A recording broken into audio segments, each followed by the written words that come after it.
Adequate notice of this meeting has been provided to the Co-Star, the official newspaper of the Borough of Belmar, and the Asbury Park Press on December 2nd, 2020, and notice of this meeting was posted on the bulletin board of the municipal building and the borough website. This meeting is being brought to you by Zoom. It will be run just like any other council meeting. During the public comment sections, you will click the raise hand button or dial *9 if you're here by phone. Our multimedia director will then call on you one at a time. Please remember to state your name and address before you speak. Thank you. Thank you, April. If everybody could join me to salute the flag of our great nation.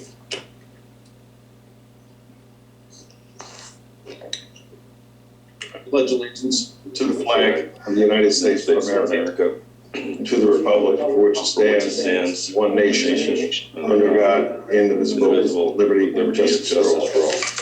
Just a moment of silence for our troops, their families, all our first responders, everybody that's dealing with the pandemic. And I just want to mention two passings since our last meeting. Dennis Witkowski, who was the mayor of 9th Avenue. He, for 11 years, he was the 9th Avenue gate attendant. And Dennis was a great guy, and he's going to be sorely missed. And Bridget Dudaz, our purchasing agent's mother, Nancy Fox, passed away.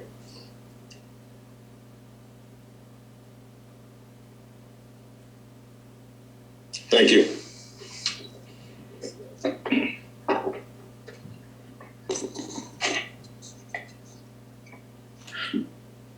Okay, on the workshop, we have the Rapetti family is looking to do a redevelopment on their property out on 35 Highway. So I think we have the developer here, planner. So they're going to present to us what they have in mind for that property. And just to let everybody know, I mean, this is the first time basically everybody's seeing it, and there's no promises or anything. We're going to take a look at it, and we're going to, at the end, we'll speak to our planner, Jen Bean, to see how it fits into the redevelopment zone. So I guess it's Mr. Russo is going to start. Do we have him on here? Getting started. There he is. Just unmute, sir. Thank you. All right, good evening. Good evening, Mr. Russo. Good evening, Mayor. How are you? Wanted to just start off by thanking the Mayor and Council for giving us an opportunity tonight to, briefly present our initial concept plans for the Rapetti family property. Our architect, Di Marchetto, is going to be doing the bulk of our presentation, and I think he's prepared a very nice history of our planning and progress on the project, dating back to late 2019 when we first started working with the Rapettis all the way through our current design. I just wanted to give a very brief introduction of our company, and then I'm going to introduce Dean and he'll take it from there. Our company, Russo Development, is based out of northern New Jersey. We've had the benefit of, developing throughout New Jersey for the past, over 50 years. A company was started by my dad, Lawrence Russo, in the late 60s, and mixed-use development like we're proposing for the Rapetti property is the bulk of our business. We're very appreciative to be given some time tonight. We're very sensitive to the Mayor and Council's agenda. We know you have other items. We're going to try to keep it very brief. And we look forward to answering any questions or comments that are made tonight and doing the best we can to address those and find a pathway forward from here. With that, I just want to turn it over to Dean. He'll make his presentation, and then I'll make some closing remarks, and we'll go from there. Thank you. Okay.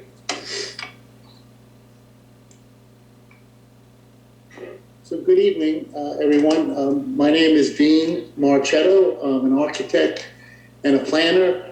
I'm founding principal of my firm, which I began 40 years ago. 35 architects and planners working with us. And I'm pleased to be able to present this study that we've done for this property down in Belmar. I am a fellow in the American Institute of Architects, and our firm specializes in downtown projects, mixed use, transit-oriented development projects. I've been working on this project for over a year with the Russo team. He's asked me and engaged our firm to be able to come up with a top shelf project for your town. And I'm pleased to make a presentation tonight. I would like to be able to share my screen. Yep, stand by. And you should be able to do that now. Can you see my screen? Not yet. Doesn't seem like I have a control that allows me to push a button to share my screen. I have you as all panelists are allowed. And I checked our settings. Can you go back and come in out of your program again? Not Zoom, just if you have a specific program that you're running with it.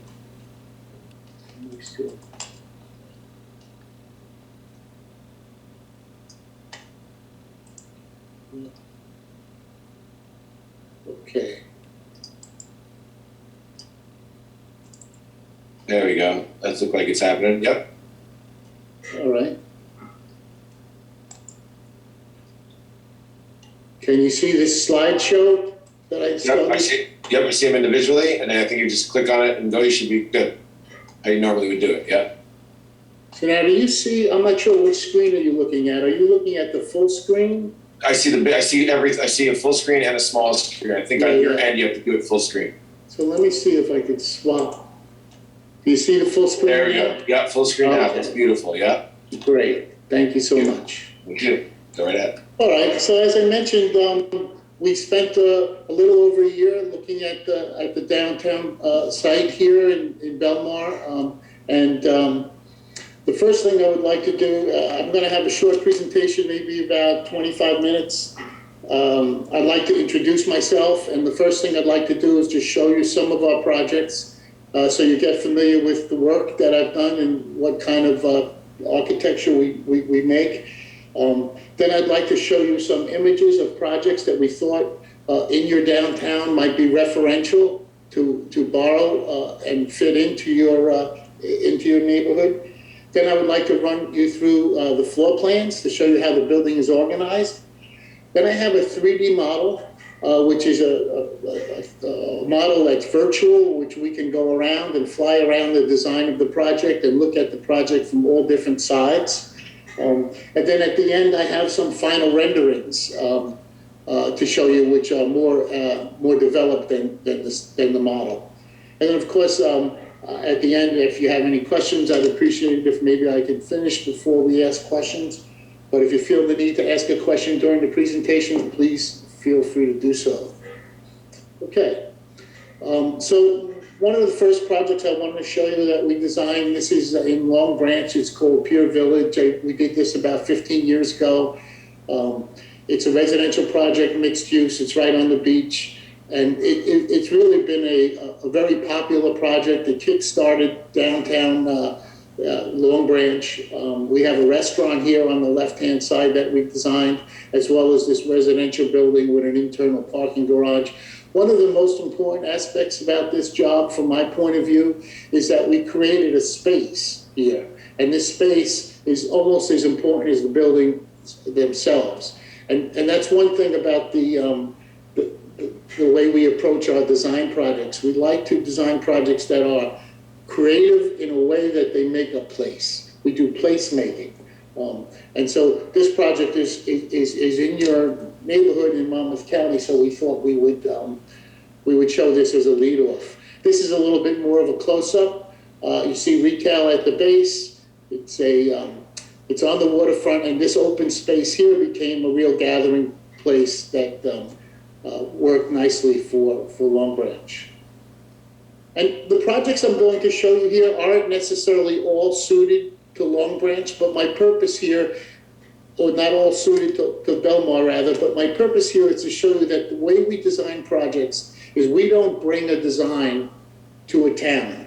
We look at the town, we look at the influences, and we custom design a project. So every project that I'm going to show you here in this little introduction is different, and they're not all necessarily referential for Belmar, but they are personalized for their place. This one here is on the train station. It's a TOD in Morristown.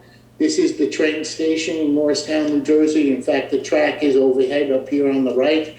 And this project, the town wanted to create the sense of a grand hotel. This is a residential building, has parking for residents and parking for commuters inside the garage. The garage is located here. And by creating this L-shaped building, it created a plaza here, or a space that became a landing point or a landmark for when one enters the city of Morristown on a train. And there's some retail on the bottom as well. This building is a combination of stone, brick, and metal panels. This is the building that we completed in Jersey City. And this building I present to you because this is in a historic district. So I wanted to show you that in this particular location where the town was concerned with a historic fit-in, this building was designed, and I think it does a good job. In fact, some folks came up to me and said, when was this building renovated? But this is a brand new building, residential building with parking in the basement. Here's a building we're building in Western New Jersey. This is a plan that's going in front of the planning board next week. It's out in suburban area, a little further out, and we wanted to do something here in this design that felt a little bit more agricultural because of its place. And so this one has gables, it has the stone tower, and the materials with these green copper panels kind of helps relate the building to a more agricultural setting. Here's one we're doing in Bedminster, and this building is in horse country, farm country. And so in this one, we have a carriage house style design with a little turret, and then this building is in the front of the site, and you actually drive through this gateway into the back of the site where there's another building. But each one of the buildings I'm showing you are very different, but they're designed to be placed and designed of their location. This one is in Westfield, which is downtown Westfield. It has a number of row houses and townhouses in the neighborhood. So this is a full block-long project, and it has a series of gables. It's a multifamily building with retail on the ground floor. It's a brick building with gables. And since the building is a block long, what I'm trying to do here is break up the building into smaller pieces so it fits into the context of the smaller scale buildings in the neighborhood. This is a building in downtown Morristown. They have a loft district, and this building is designed to borrow its influences from a Soho or Tribeca style loft building that you might see in a loft district in Manhattan, for instance. This is a building we did with the Russo Development Group.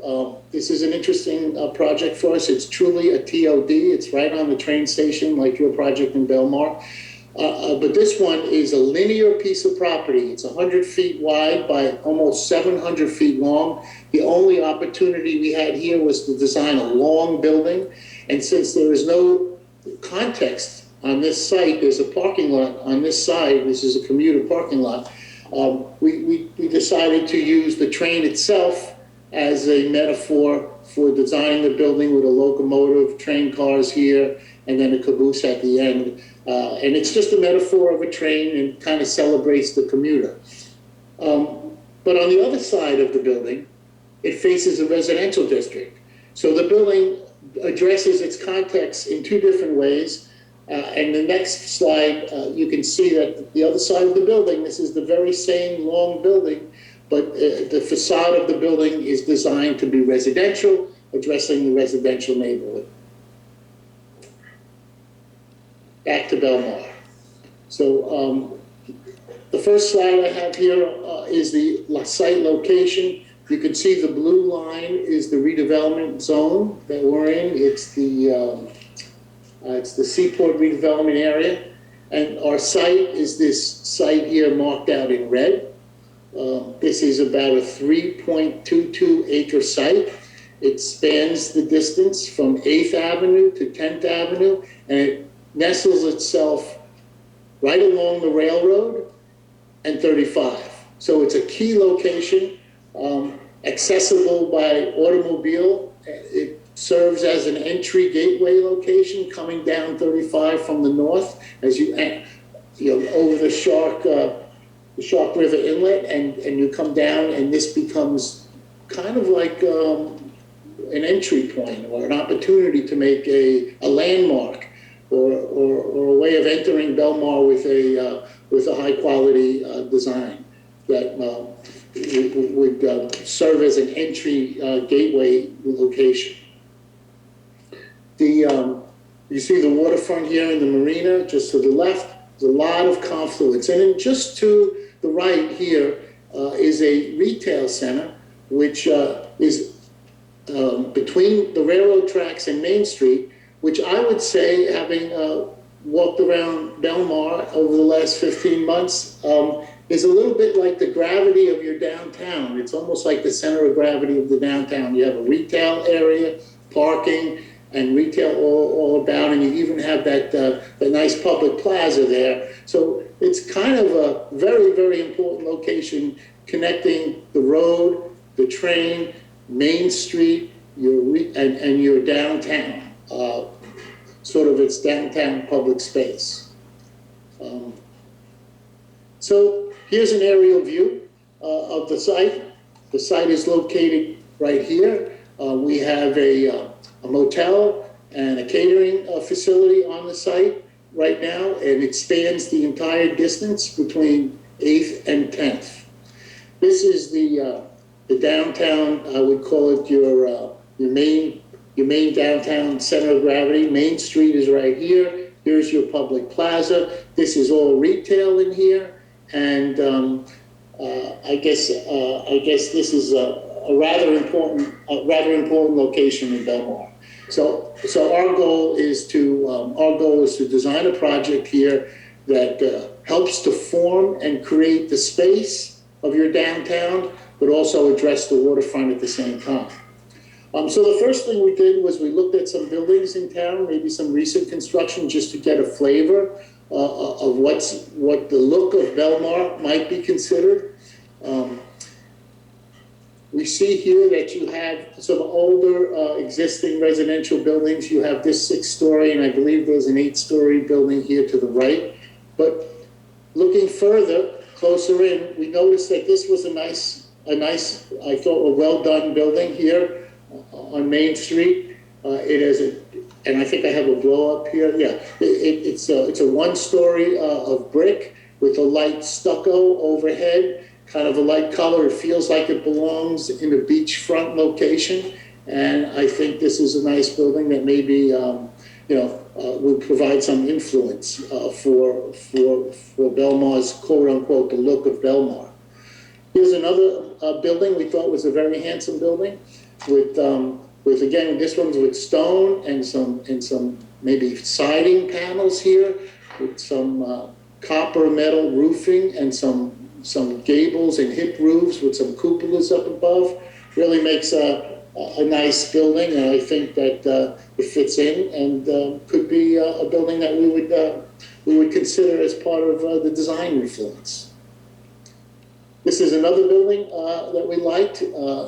Again, similar materials, but what's really nice about this, what we liked about this, there was a landscaping around the edge of the building that I felt really helped, make a little bit of a separation from the building to the sidewalk. And again, stone panels and siding, some balconies, a handsome building that I feel I'm starting to get a feeling of what the materials are that might feel right in Belmar. There's another building right on your, I guess it's Main Street and I think it's 10th and Main. This is a more of a retail building on the ground floor. It's a brick building, and then it steps back. It's a little bit more of an urban look with the cornice here, but then it steps back and it has a lighter rooftop building with outdoor space on the roof. This is another building that hugs your downtown zone. This is a rather new building. Our building is a little different than this, but this is just what we noticed as far as new construction, multifamily buildings being built in Belmar. We would, as you'll see, our project would be taking a slightly different approach. It's also on the railroad, which you can see right here. I believe this is 10th. So we started looking at some buildings that we felt were appropriate for a waterfront location on the Jersey Shore. And this is a building that caught our eye. And we thought that maybe we could integrate this style into the overall design of our project. We like the balconies, we like the light color. We like the fact that the building steps back and turns to a different material. And then maybe the Spanish style roof felt a little bit like the Mediterranean look to us. And when I think of the Mediterranean, I think of the beachfront communities around the Mediterranean. And I thought that this would be, even the arches felt really nice to me, and created an arcade and an opportunity to hide parking behind it, let's say.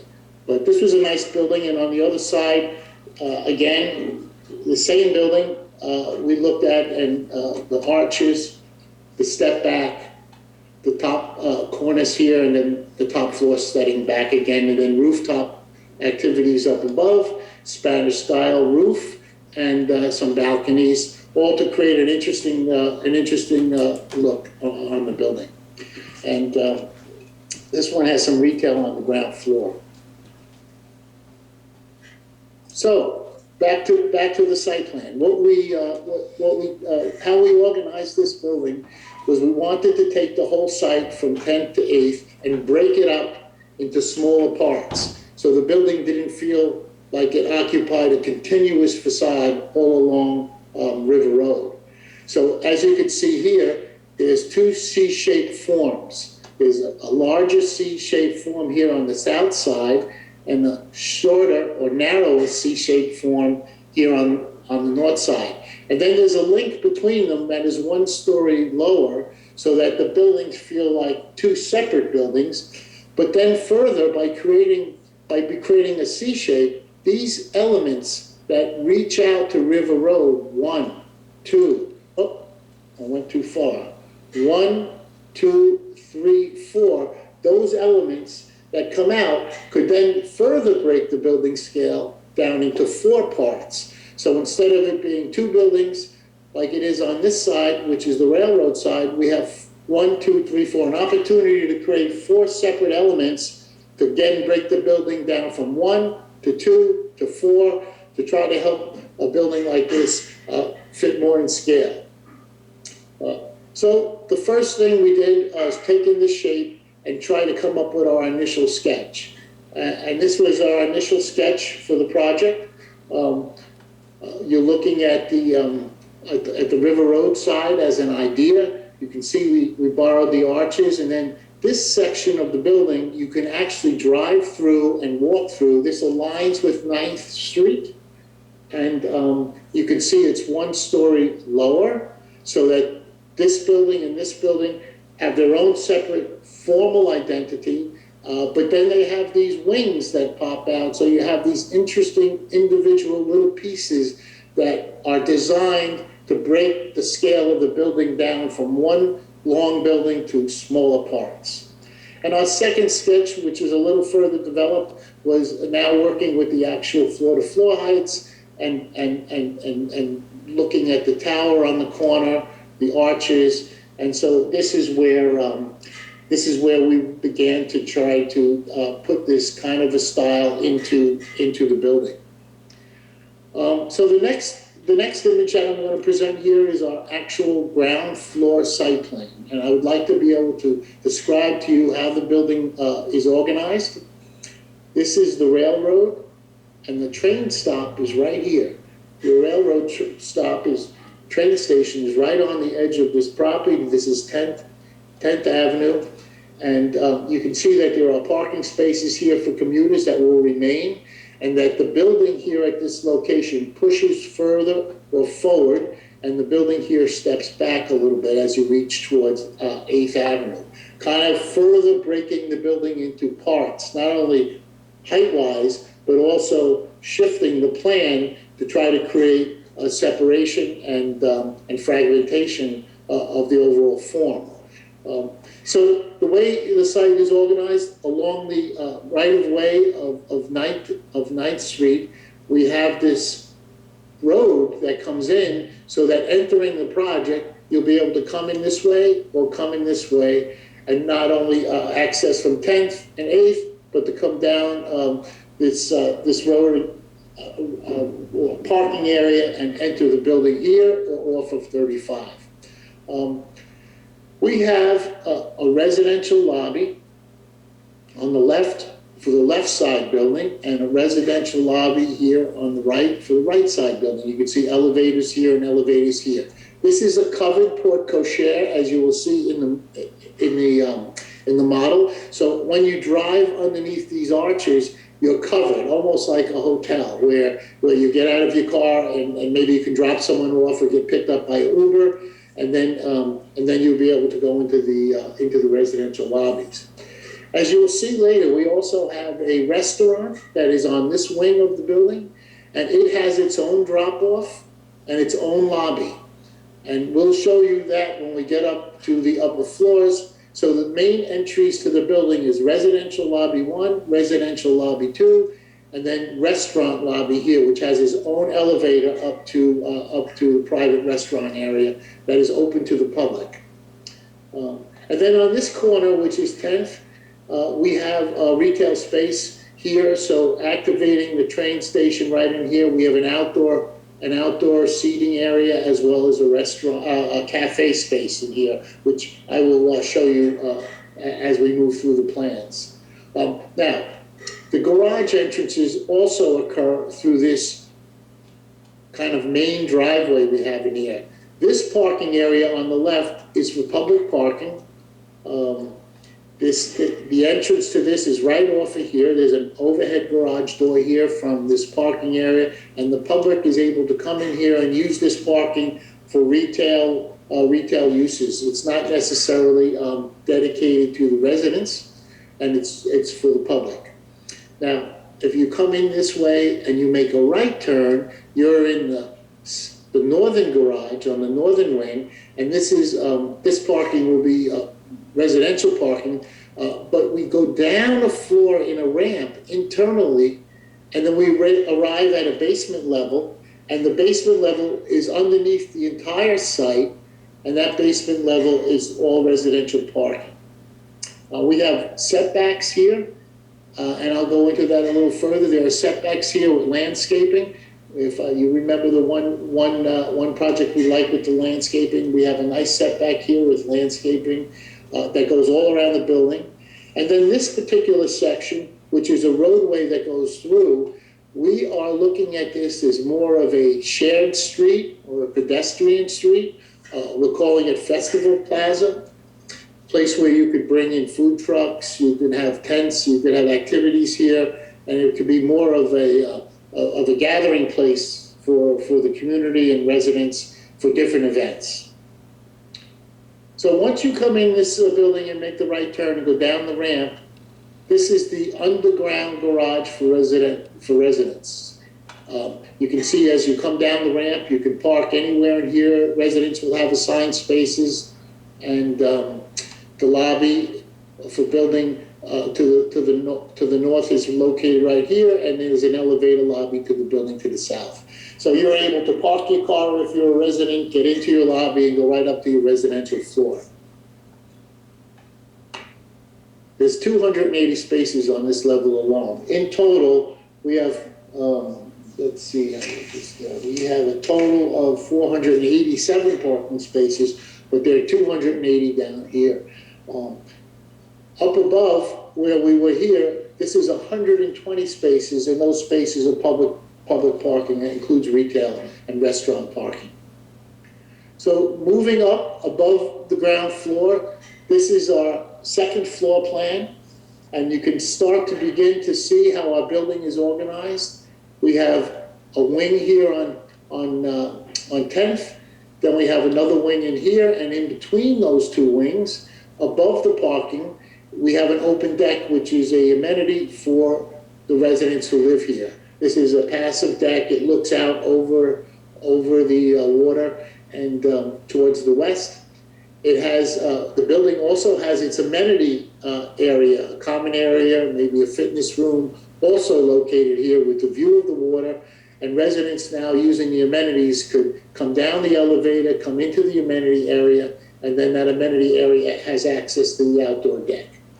You'll see that the building has a yellow stripe in here. This is the corridor, residential units, and we'll talk about those in a little while. Residential units on both sides, some facing the courtyard, some facing the public right-of-way. Here again, double-loaded corridor, we call this, with apartments on both sides.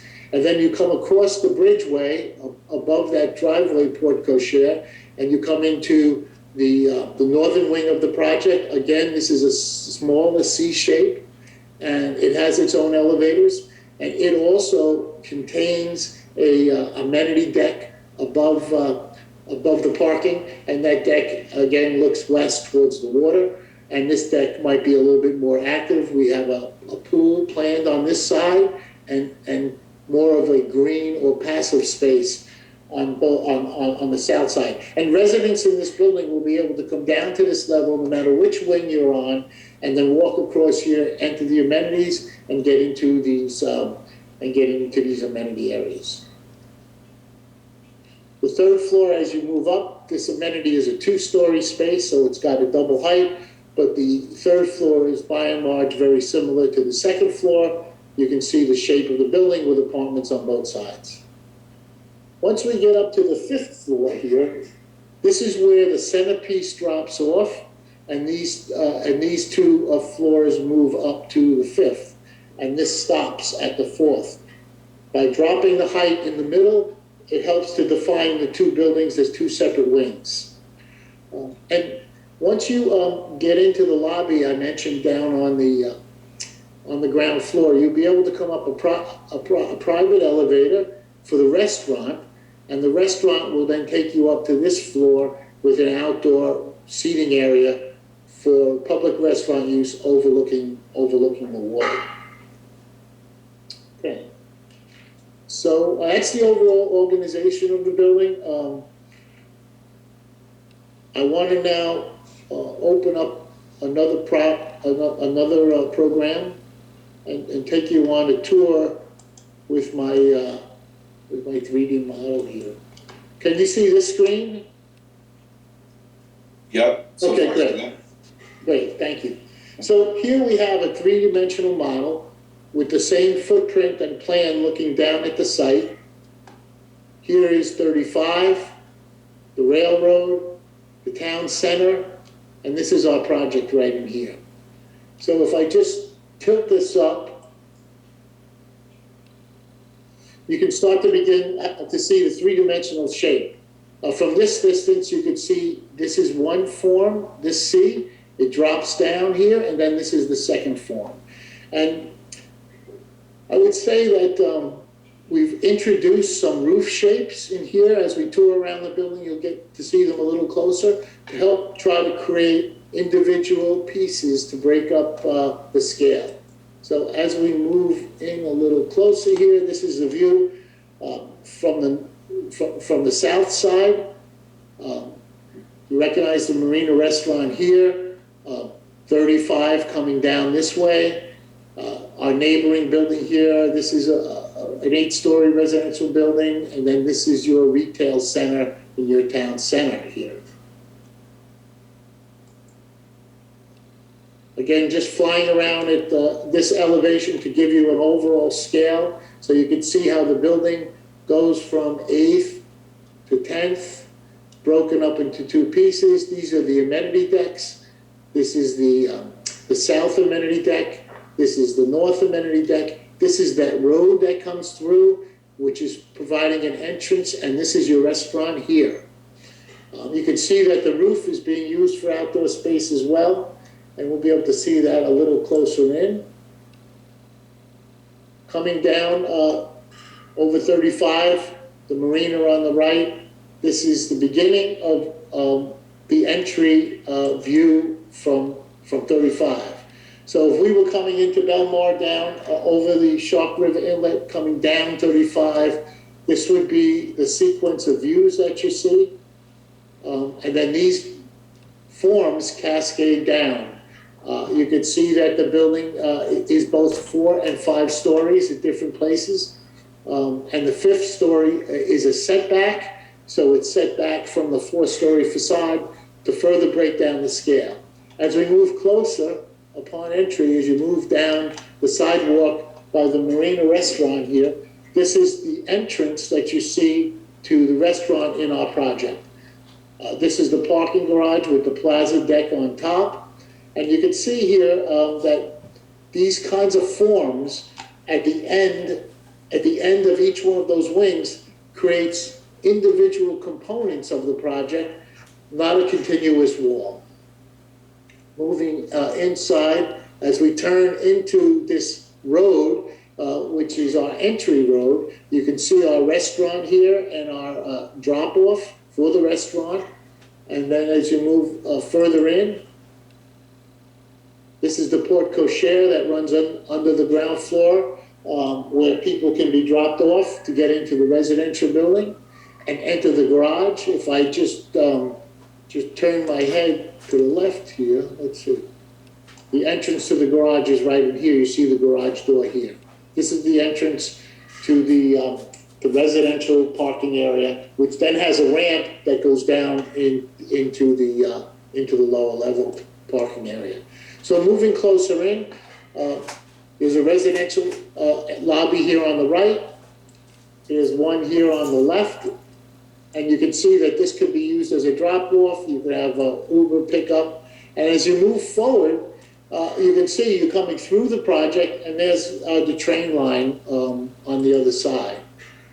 Let's see, where was that? Oh, I went too far. Hold on. Sorry, I got to get back here. Okay, moving this way further, we go through the porte cochere, and we come out on the other side where that parking area is for commuters behind the building. And then if we move through and start looking to the south, here's the train station in here. And this is the entrance to the public garage. If I move up a little closer here, yeah, you can see the entrance to the public garage right in here, public parking. And the parking is hidden behind these arches, and the building is set back. Now, if I pick up a little bit and look down at this, you can get a sense of the scale here. You can see this is the porte cochere. It's down 1 story. This part of the building is 5, and this part of the building is 4. Down here on the corner of 10th is where we have our retail.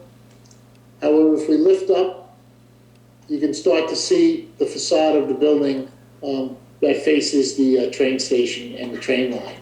And you can see here that the 4th floor roof of this center component becomes an outdoor space for residents.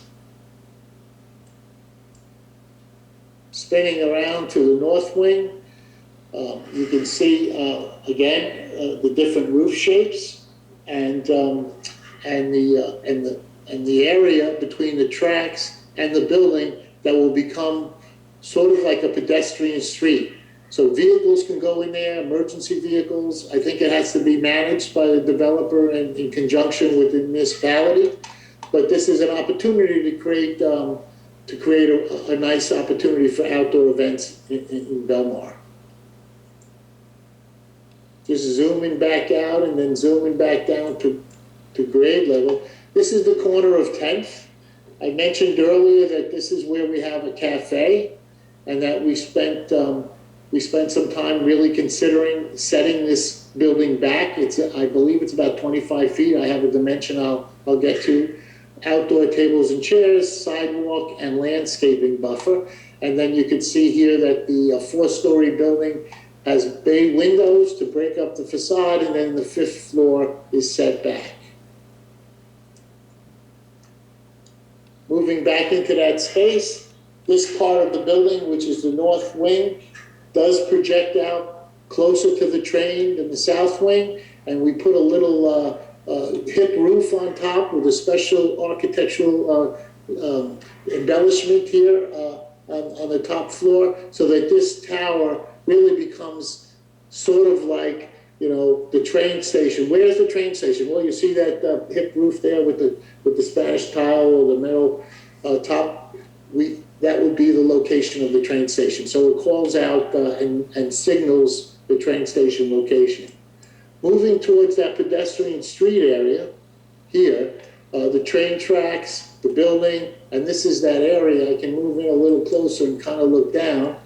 This is what that space could be like, but there's so many opportunities to reshape this place and program it. If you were to put an event like food trucks come in with tents or a farmer's market, it could easily transform into this kind of space and become an interesting location here. So moving back out, looking now towards the water from the north side.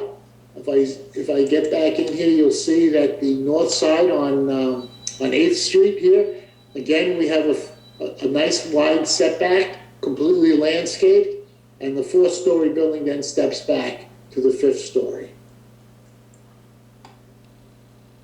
And just spinning around, you see our pool deck here, and the landscape buffer along the edge of the property. And as I mentioned earlier, you can see how the building's wings. This is one wing, this is another wing, this is another wing with the restaurant up here with an outdoor restaurant deck, and then there's another wing here on 10th. By having these wings come out this way, this becomes 4 architectural elements rather than one continuous wall, so that the building again has space between it and is broken up. So now I'm up on the restaurant level deck. There's a bar restaurant behind here, and if I spin around, this is kind of what it would feel like up on that restaurant deck, looking down at the water. Again, this is a restaurant that's open to the public. There's a bar and outdoor deck on the 4th floor, and an indoor restaurant on the 3rd floor. So it's a 3-story restaurant. Has a lobby on the ground floor. You come into the lobby, and then you go up to the 3rd floor where you have your restaurant, and then the floor right above it is a bar with this outdoor deck. So now the next part of the presentation is to go back to my PowerPoint here. Let me see.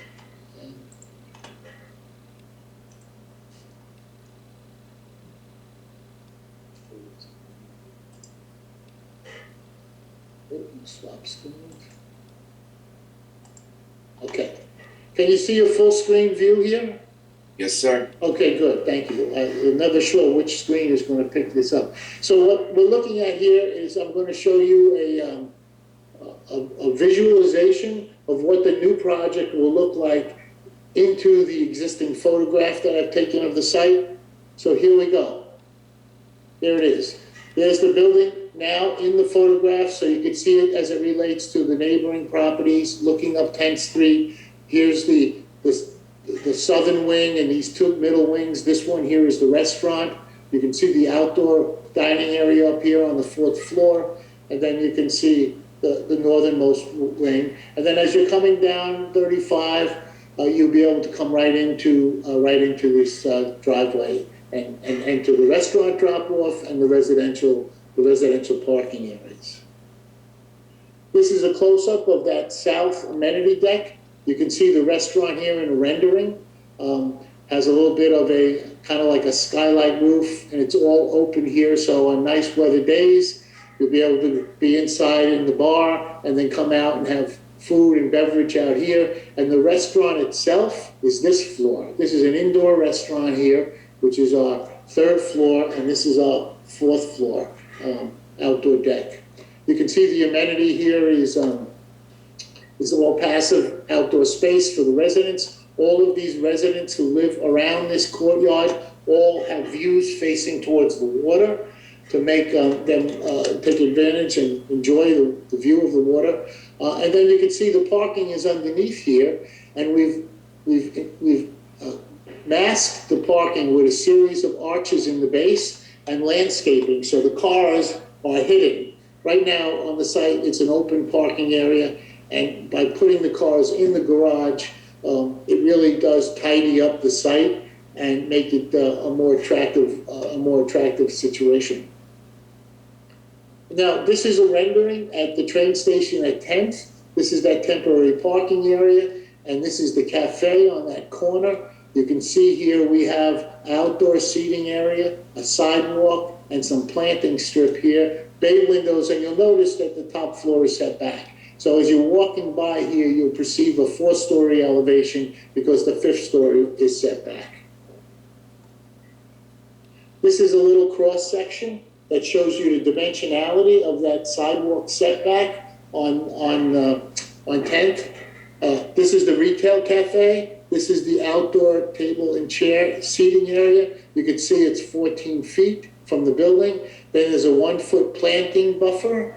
Then there's a sidewalk and a landscape buffer where you have trees and grass, and of course this is the curb and the street.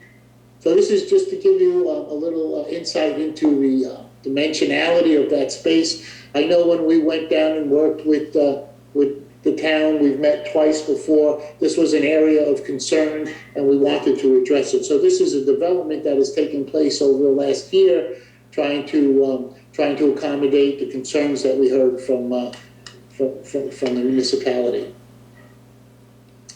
Okay, this is an interesting view. This is a view of the building, kind of aerial looking down.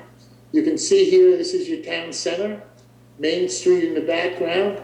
And what I think I like about this is you can clearly see the 2 wings with the 4 separate elements, but you can see that the edge of the building here helps to frame and define this block, the block that spans between 8th and 9th in the town center. As a planner, I think that being able to further define this as a town center by creating edges through the use of architecture helps to identify and transform your space into a place that people will be able to see and identify. Similarly, in the building that we did in Long Branch for Pier Village, we have that outdoor space. What we have here is a building that helps to define your existing town center and not to detract from it, but to help define it.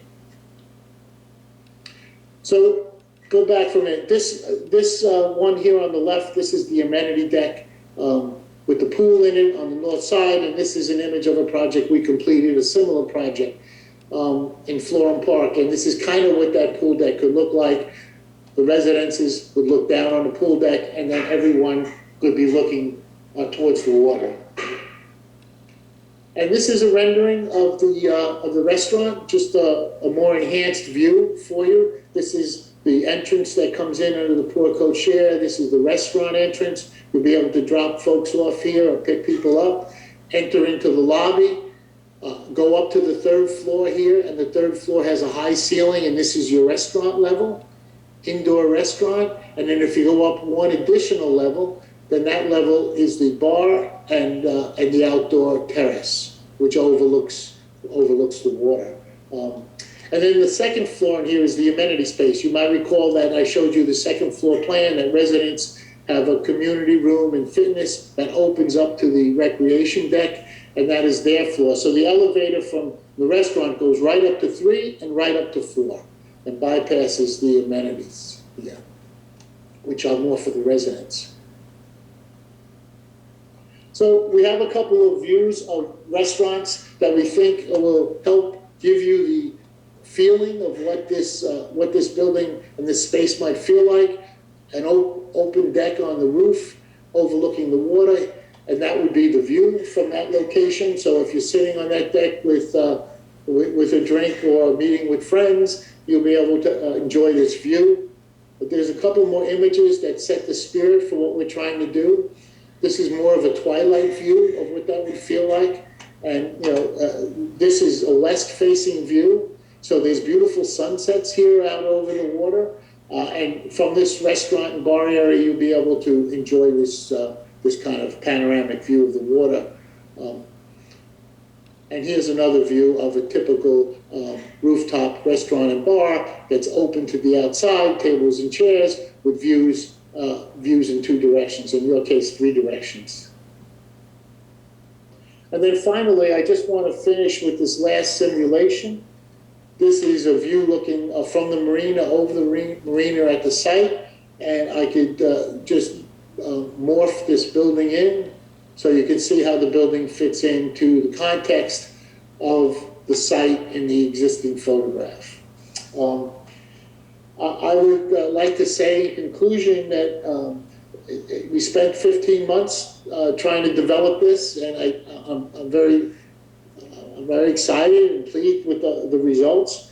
I believe it's in my professional opinion that the project responds to its site and its location and fits into and enhances the downtown neighborhood. I think it would make a beautiful addition to your town and serve as a wonderful gateway landmark entry right here as you're coming into town over this Shark River Inlet. And that's my general conclusion. We're not here presenting a planning board site plan, so I didn't want to get overly technical, but I'm happy to answer any questions that you may have.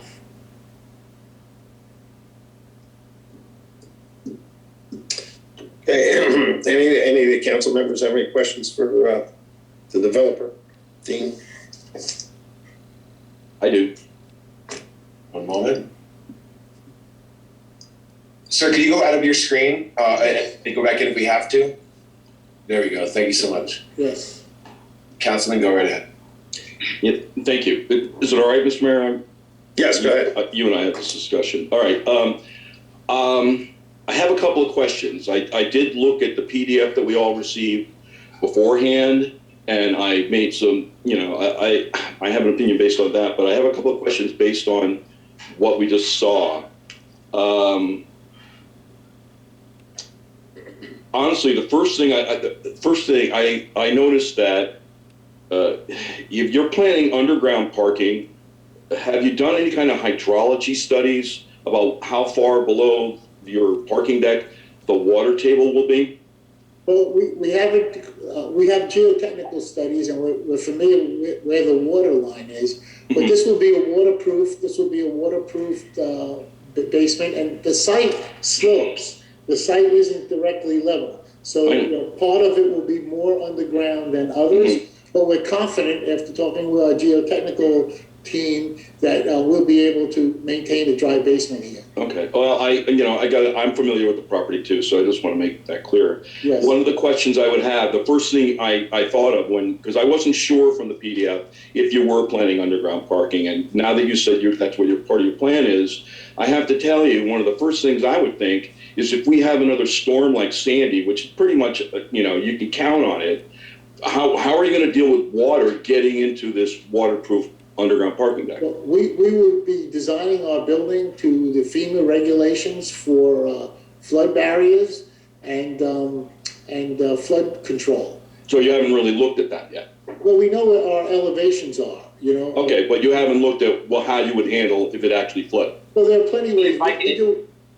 If I can interject, right, our engineer, Doug Bartels, is also available on the call tonight and can add to this. But just in summary, the proposed finished floor elevation of the building, the ground floor above the below-grade parking, is at elevation 16, which is the exact same floor elevation as the existing Pat's Motel.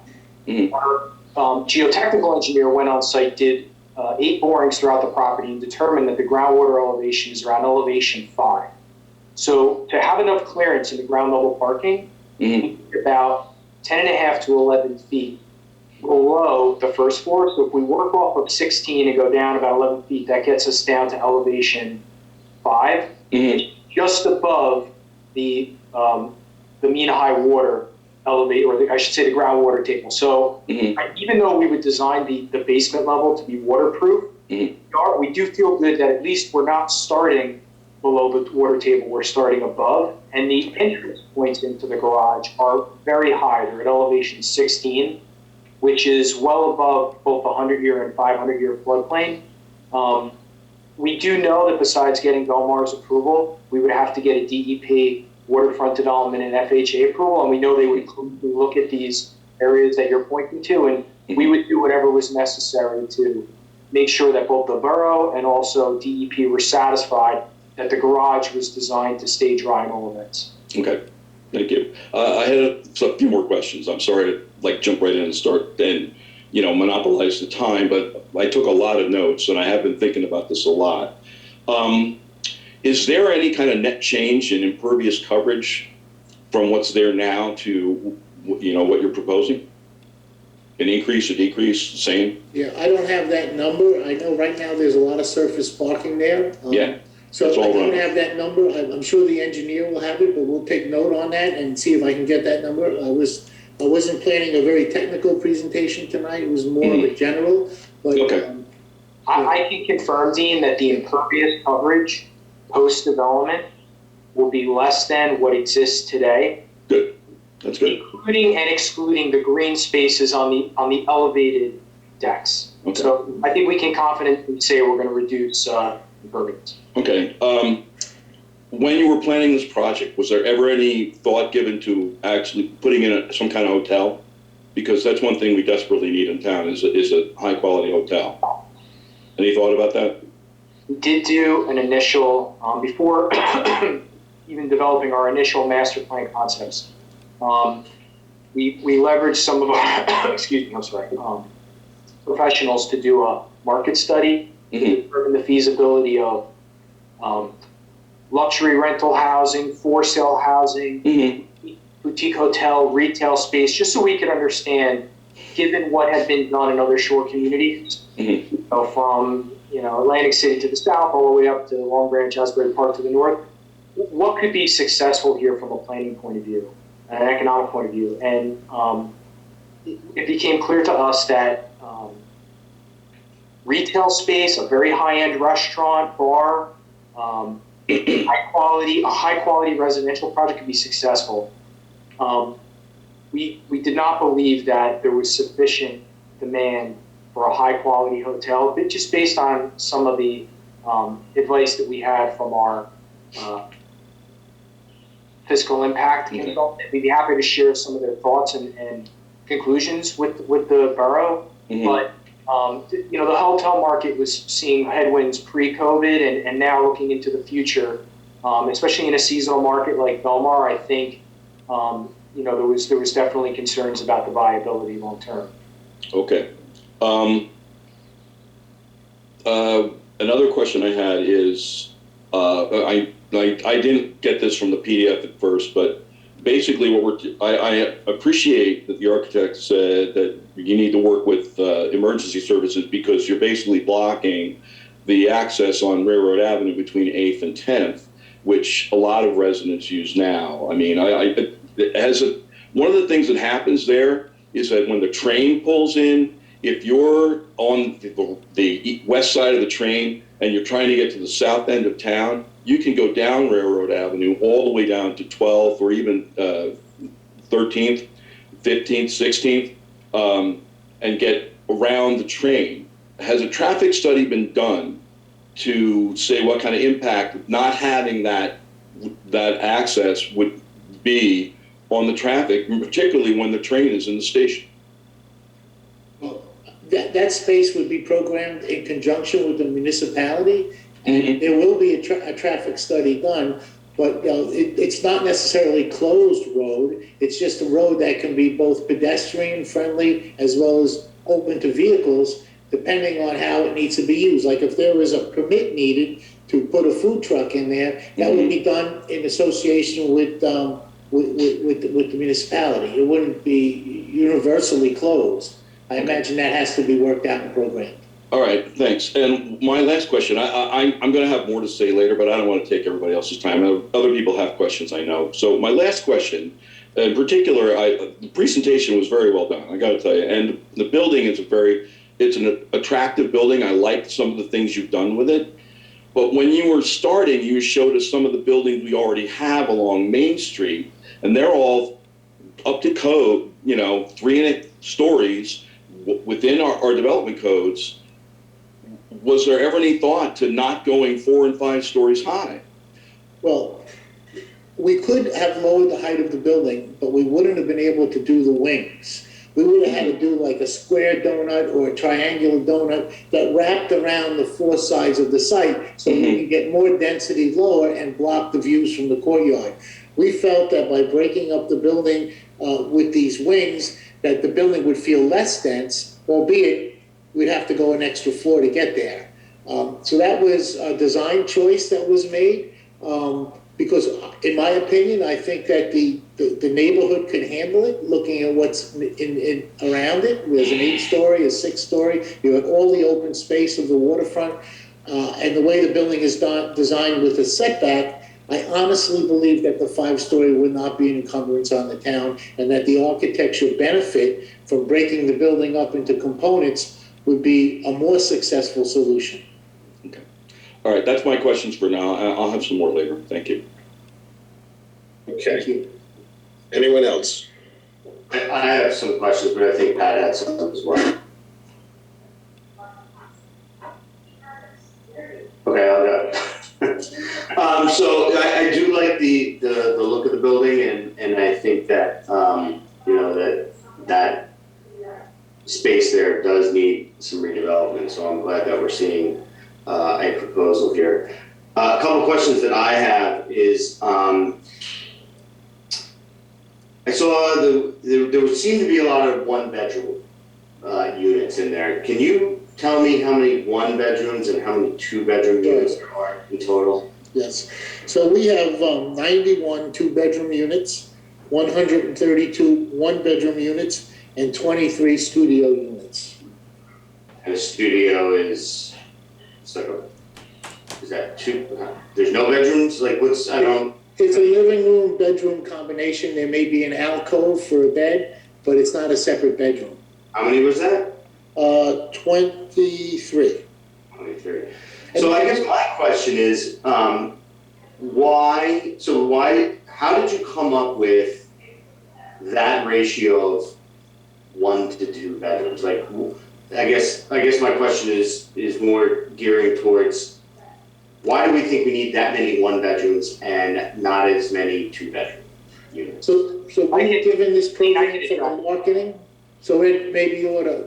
Yeah, I can address that. It's an excellent question, and Councilman, we're always struggling to monitor what's going on in the market, what the trends are, and trying to make sure that we're proposing a unit mix that is sensitive to what the market wants and where most of the demand is, but also make sure that we're not creating a project in a unit mix that creates concerns for the borough. So we did start out in the planning for this project consciously with a heavier ratio of smaller units, studios, which are generally occupied by 1 resident, 1-bedrooms, which could have 1 or 2, smaller percentage of 2s, because from the borough's point of view, I think the fiscal impact to having less 2s, and we're not proposing any 3-bedroom units here, although we'd love to have a handful, are much less. I think, given where the market is today, there is a trend now, especially in communities like Belmar, very good towns where people, prefer to have a little more space. I think there would be demand for more 2-bedroom units than what we're currently showing, and we can certainly, work with the borough to add some 2s, possibly eliminate some of the 1s, and come up with a more even balance instead of, we're about 60%, 40% right now. Studios and 1s, 60%, 2-bedrooms, 2s. We would certainly be open to revisiting that mix, perhaps adding some more 2s. And we usually do that constantly throughout the process because the market is always changing, especially now and, you know, post-COVID, you know, certainly, you know, the larger units have some more demand than they did even, you know, 12, 18, 24 months ago.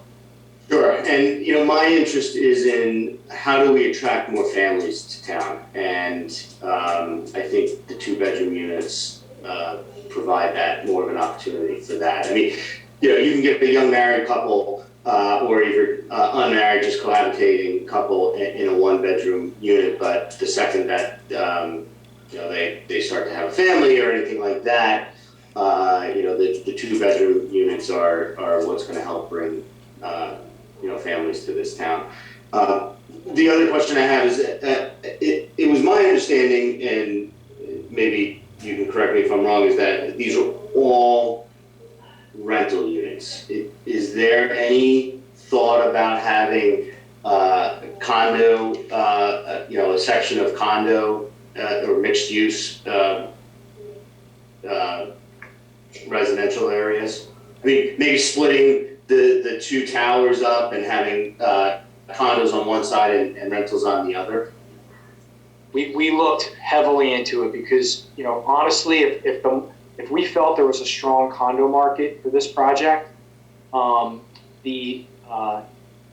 the economics of building a condo project are better than building a rental project. What we did find early in the process, though, is we studied a number of condo projects on the waterfront. We hired a firm called the Marketing Directors, which has been the sales and leasing agent on a number of nearby projects. They did the Essex and the Hudson, for example, the Essex and the Sussex in Spring Lake years ago. They've been the agent for many of the projects in Asbury Park and Long Branch, and their feeling was that given the property's location off the ocean, even though it has great views of the Shark River Inlet and the Shark River you know, area, they thought it would be you know, a stretch to sell condo units here. So our goal then shifted to building a residential building that looked and felt and had all of the same amenities, quality facades, quality finishes that you would expect in a condo building, but that was offered on a rental basis, so it was more affordable and attractive to residents. Okay, thank you. And just one last, it's actually 2 questions, but what's the total height of the building, including the parapets or the towers, all of that? The heights range. The basic roof of the 4-story component is 48 feet. The roof level is 48 feet, and that's based on an average grade because it's different all around the site. And the average height of the 5-story portion of the building is 58 feet. And then there are peaks that go up for the hip roofs that may go up a couple more feet, maybe 5 or 6 more feet to the peak, the very peak of a pitched roof. Okay. And so how is it, okay, so that is, because this is in the Seaport redevelopment, and I think these are above that. I believe you're right. Yeah. Okay, so that would have to be addressed. And does the number of parking spaces comply with the Seaport redevelopment parking allocation for the units? I believe there are 510 required, and we have 487.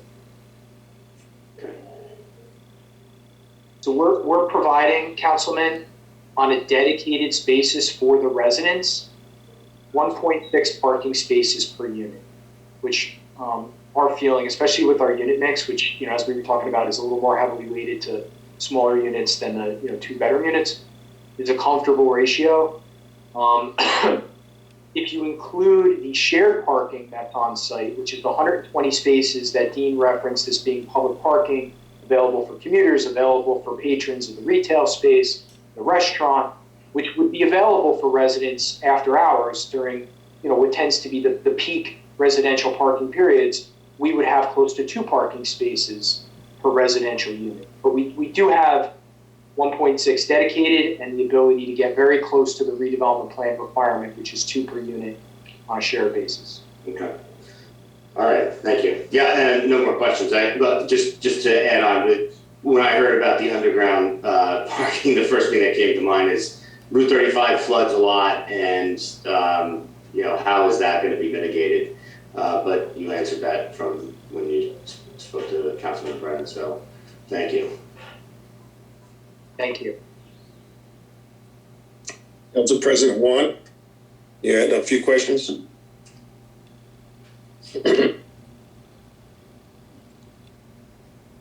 Oh, there you go. I lost the picture. Okay. Thank you, Mayor. Actually, Tom answered my questions about the underground parking and the hotel.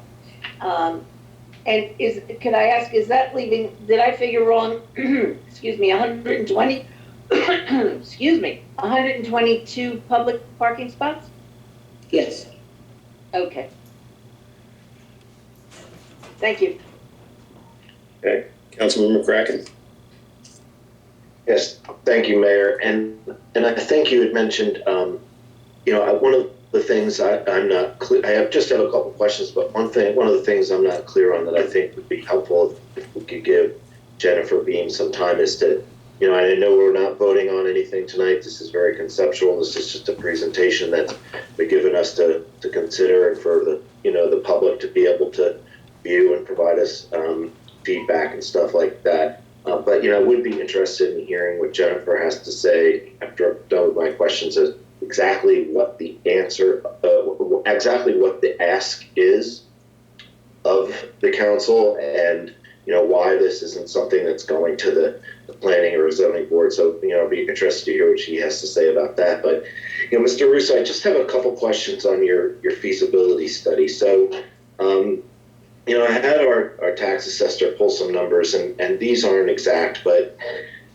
it looks like presently there's somewhere around 646 residential and commercial rentals in Belmar, somewhere around 659 condos, and he's getting the number for single family homes. And I'm aware that the residential or the rental market now is really hot. But in your feasibility study that you did, were the consultant that you used were they very sure about the fact that adding 446 rental apartments in town, that there's enough demand to fill those? Yes, I think based on the fact that we know that this size project, call it plus or minus 240 units, would likely be delivered over a period of 6 to 7 months, right? We would, based on the way the project is designed, it's essentially two buildings, right? One building would be built or started first and built vertically, and then once that, call it the South Tower, was completed, the North Tower would start. So there's going to be a little bit of a lag between the South Tower and the North Tower opening. The marketing directors felt that we could reasonably assume we could rent around 25 to 30 units a month, provided that our asking rents are, reasonable relative to other options that renters have in the market. We do feel that this building would get a premium because given its amenities and its design, we do feel that Dean did a very good job of designing something unique that would, command hopefully the higher rents that we've seen in this part of Monmouth County. But despite that, assuming more than 25 to 30 units a month leasing, I think would be overly optimistic. If we built the project in 2 phases over 6 months, we would deliver, say, 120 or 130 units first, and then 5 or 6 months later deliver the next units. Given that phasing schedule, their opinion, and this is the marketing directors again, was that the demand would be there to absorb the building and not put us in a situation where we would have a significant number of vacant units for an extended period of time. And I know you shared that you're willing to take a look at the unit mix, and I'm not going to repeat the questions that have already been asked regarding condos and a hotel. But in your feasibility study, did your consultants look at a condo hotel? I know that's a model that's being used some places where people actually own the unit, but then when they're not there, put it in the rental pool, and it acts as a hotel destination point. Particularly with that fantastic restaurant that you have there, I would imagine there would be a demand for folks to come in and have catering events and private parties and things like that. Is that condo hotel model something that you looked at as well? No, I do not believe, and we can confirm this with our leasing and management company. I don't believe they specifically looked at the concept of a combination condo hotel. I know they took a very deep dive on the feasibility of doing condo units, and they also looked at whether this location would warrant even if it wasn't a large hotel, even if it was a boutique hotel. And their feeling was that we would have to assume very light absorption. Like if we were lucky, maybe we could sell a couple units a month at the price point that we would need to justify a for sale project instead of a rental project, based on what they were seeing in other communities. And even though Belmar has a lot to offer as a downtown, it's a very desirable community to be in, and there isn't much. If you want a non-single family home in Belmar, you have limited rental options currently, certainly for new construction. Even though Belmar has all those community assets, our consultant's feeling was that when you're not on the ocean and buyers have the option to buy condos when you're right on the water, that's a significant disadvantage for for-sale product. And they were hard-pressed to find even one example off the ocean, which we're about 3/4 of a mile as the crow flies from the site to the ocean, of an example, a case study condo project that we would look at and say, hey, that was successful. And that's really what drove us, the rental side. But this would be a high-quality rental building. It would not be inexpensive. Renters here would likely be renters by choice, not by necessity. And we would want the building to look and feel just like it would had it been a for-sale building. What is your rent would be for the 1 bedroom, the studio, and the 2 bedroom? We haven't done a full current market study. We did study the rents of a lot of the existing projects in town, particularly the newer building on 10th Avenue. That's about 60 units. That's just to the east of us. The rents there, I think, are $1,700, $1,800, $1,900 a month for 1 bedrooms, depending on the unit sizes. 2 bedrooms are rented in the mid $2,000 per month range. Given that this building would be designed very differently, and part of the reason why we're pushing to have a project of the design and the critical mass that we proposed is because we want to be able to afford on-site management, on-site staff, on-site concierge, because that's what drives being able to get better rents. And I think realistically we could probably underwrite 1-bedroom rents in the low $2,000 a month range. Studio rents, we don't have that many. We're about just over 20, probably in the 16, 17, maybe $1,800 a month range. And I think 2 bedrooms, well designed, could be high 2s, maybe low 3s, depending on the views. Upper level units, great views, command a premium. That would be our current expectations. And like other people said, there were certainly some architectural elements and design elements that I found very attractive. But I guess my last question is, so what is it that's driving the scope of this project, the number of units? I think, and Dean could answer this better than me. I mean, we didn't approach the project with the mindset, hey, we need to get a minimum of X number of units, even though, there is, some minimum critical mass that we need in order to be able to buy the existing land, improve the site. Our earlier designs did not propose below grade parking, which we understood going below grade was important in order for us to mitigate the building height. And, we did start out with a slightly bigger plan. Our current plan has been, reduced a bit from the earlier concepts. We're in that 240 to 250 unit range, where if you get smaller than that, it becomes very difficult, regardless of what your construction costs are, it becomes very difficult to have enough revenue to be able to cover your operating expenses if you intend to have on-site staff, which we fully intend to have here, to the tune of 5, 6, 7 full-time people, your property manager, leasing specialist, maintenance techs, concierge. Below a certain critical mass, it becomes very difficult and infeasible, really, to manage the building in a way where you could say it's a first-class, fully amenitized building.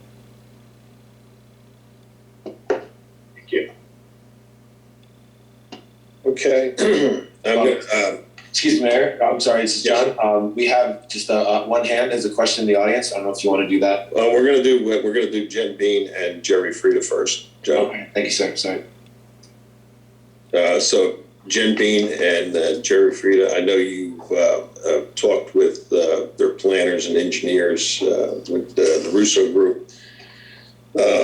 So maybe you could give us some insight on how this project evolved and what you know about it. Sure. Jerry, would you like me to start? No problem. Go right ahead. So I think, Mayor, you had indicated initially that this project came to you through the property owner, and that's kind of how it came to us through that channel.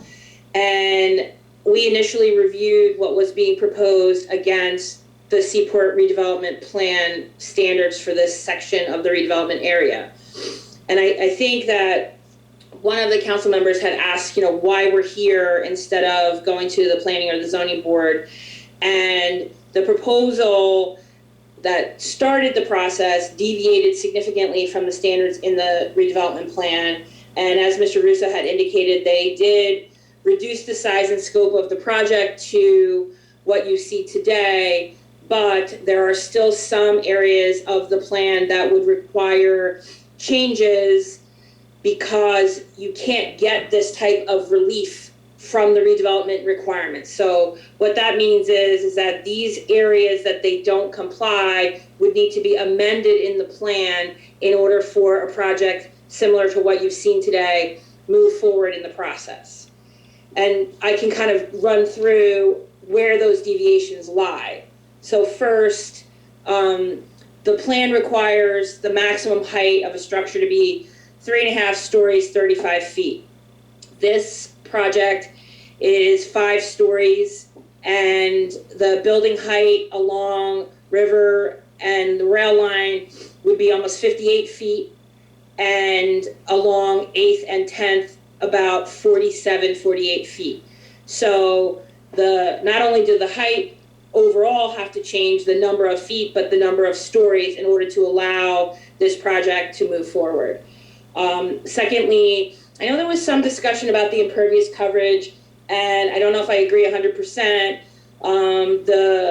The plan requires a maximum coverage of 85%, and this project would require that to be amended up to 90%. I know that there are some green areas on the plan, but those are areas that are over concrete, over the parking lot, so they don't count towards being pervious or allowing, water to penetrate into the ground. So the impervious coverage number would have to be increased from 85 to 90%. And then finally, the parking requirement would have to be amended. So right now, the plan requires 2 spaces per unit. This project is at about 1.6 spaces per unit. And then additionally, the non-residential parking is 3 per 1,000 in the plan, and this is asking for about 4 per 1,000. So reducing the requirement for the non-residential as well as the residential parking. So those 3 categories would have to be amended by the governing body in the plan for this area in order for this project to even apply to go before the planning board. Now, could this project, if the shape and dimensions of the building fit within the seaport? The redevelopment plan? I mean, of course, you know, there always is the ability to comply. I think that a lot of like the amenities and the benefit things that you saw as part of this project, you know, the bar, the restaurant, which is on the upper floors with the glass that overlooks the river, a lot of those amenity areas that are on top of the garage or in kind of like the indents off of 35 would definitely go away. It would become a pretty standard mixed use residential over retail on the first floor with parking below. In order to comply. Now, whether this particular developer is that person or not, I don't know. But in order for all these additional amenities and benefits associated with this project to occur, an amendment would have to be done. So that's what this governing body would have to look at, to have a building that's welcoming to come into town, or to have basically something that fits into the Seaport redevelopment plan that wouldn't have the architectural design or being in a nice looking building coming into town. So that's basically what the governing body's going to have to decide. Yeah. Okay. Mr. Frieda, you have anything to add as the engineer? Yeah, I would just add that, you know, parking is always an issue in Belmar, and I feel like they've done a pretty good job with where they are now. We can look to tweak that, always make it better than it is now, hopefully, because more parking is better. Water and sewer to the site is there. However, we do have some compromised elements in our collection system on the sewer side. So we'd have to look to see, what those impacts would be and what the cost of those upgrades might be. And then the groundwater infiltration, again, is too early to kind of get into a hard design on that, but those things are done all over. It's very commonplace in areas like this, so I'm sure that could be worked out. Lastly, they're going to have to get CAFR approvals and things of that nature, DOT approval for access to the site, and that will also be things that they're going to be required to do moving forward. Okay. All right. I'm going to allow a few questions from the public directly towards the Russo team. Not towards mayor and council, because we're not voting on anything tonight. We're going to have to digest everything here and work with our team to see if this is a good project to move forward. So I'll allow some of the questioning, but it's going to be just for the Russo development team. So John, you could let a couple people ask some questions. Yes, sir. One moment. Sherry, coming to you. Go ahead. Hello? Yep, go ahead. Yes, go ahead. Name and address, please. Yep, Sherry Russo, 1218 Briarwood Road in Belmar.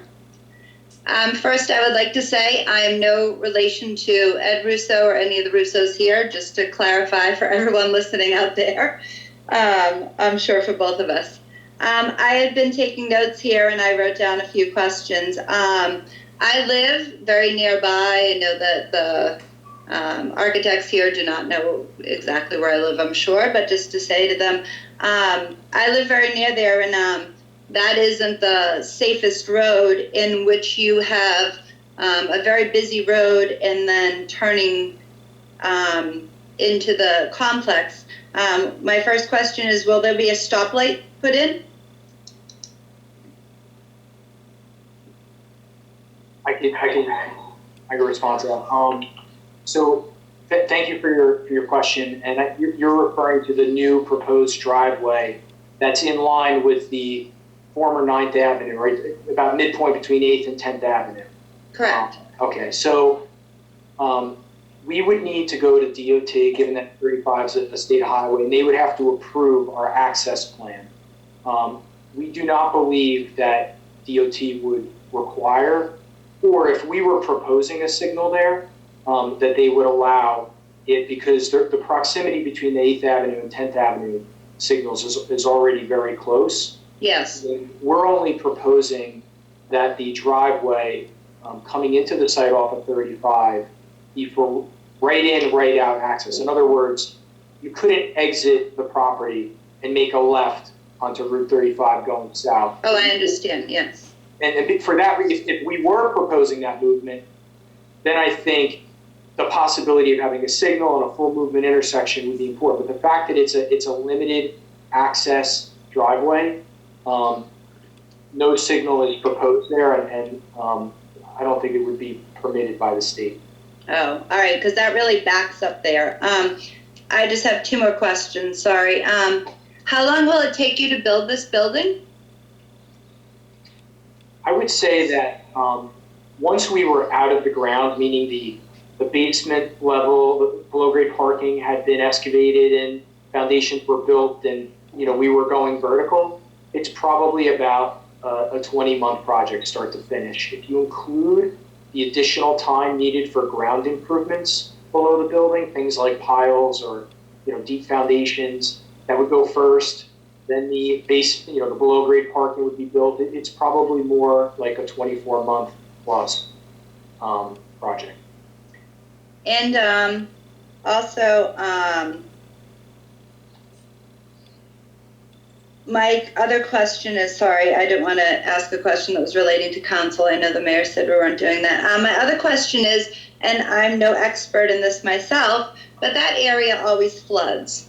And in my opinion, if you have an area that always floods, that means there's not enough space for the water to go.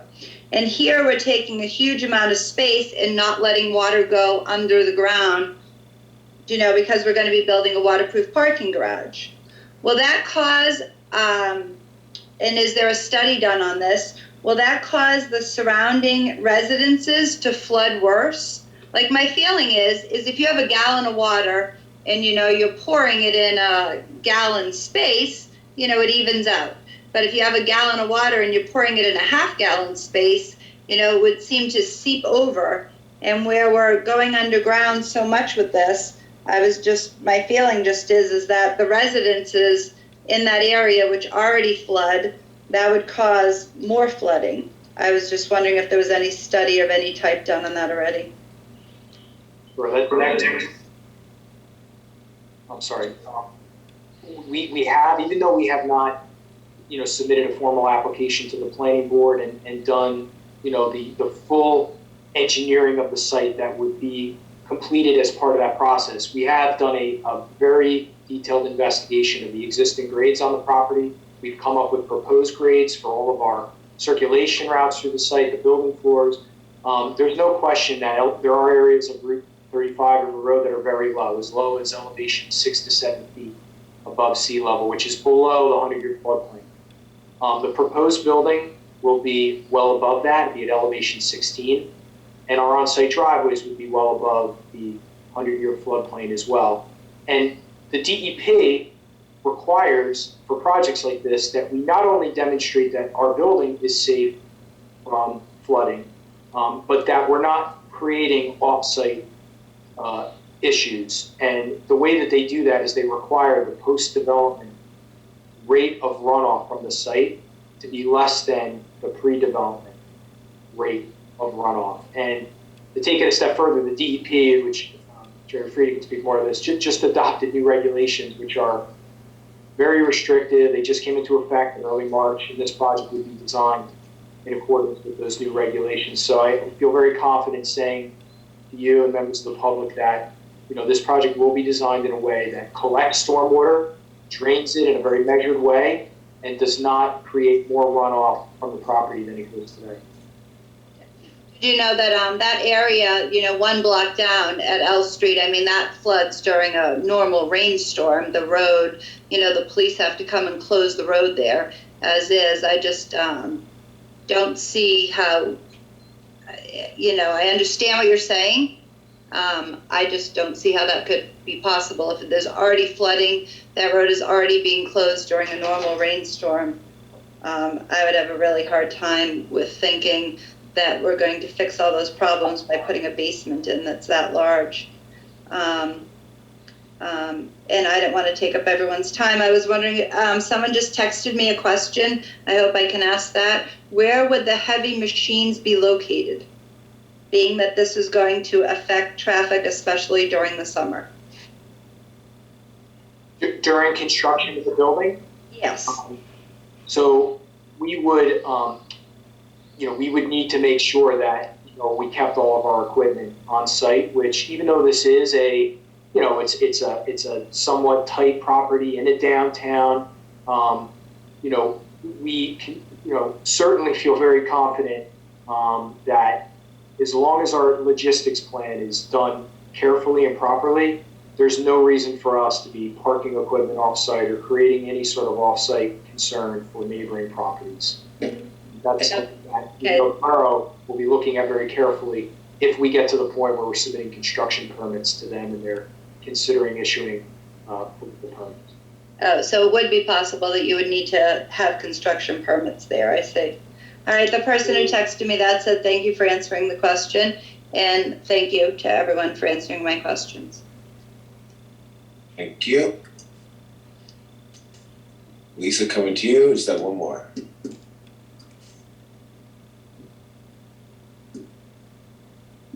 Hi, this is Lisa Miller, 314 Fifth Avenue. Thank you. I have a question, Ed. We already have constraints with our water. Our water is like brown, dark brown, light brown, dark brown. It's unresolved as it is now. I mean, I think earlier Jerry alluded to a little bit of that. We have some constraints with our water system. I mean, what kind of studies have you done? Are you, what's that going to look like to already challenged and compromised water system that we have on Fifth? We have estimated the flow of both sewer off of the site and water demand to the site that would be required for our project. Our engineer is on the call and could speak to that in more detail, but just to answer your question more globally, we would not only need the Borough of Belmar's approval of our proposed sewer and water connections, but we would also need approval by the DEP for both treatment works approval, which is for sewer, and a water main extension approval for water. And we are going to have to demonstrate that adequate capacity and conveyance exists to serve the project. And if it doesn't, we're going to be required to work with the water supplier, the borough, to make sure that whatever improvements are necessary are addressed. So I can't say to you that beyond estimating what our flows would be, we've fully engineered the full utility design for the project. But I can say confidently that our project will not get built unless we've gotten all of the utility approvals necessary to demonstrate that it can be safely served. Yeah, I would like to hear, thank you, Ed. I'd like to hear a little more about the engineering part. I can't imagine creating a whole new, I think fixing it might be helpful. I don't know. I mean, can we talk a little about the engineering about that? Again, our water is brown, dark brown, light brown. Is there any, have we planned this a little bit in terms of what that's going to do to the current system? I can't speak to the existing quality of the... I understand that, but you're putting something new on, that's all. I'm just asking how that's going to affect it.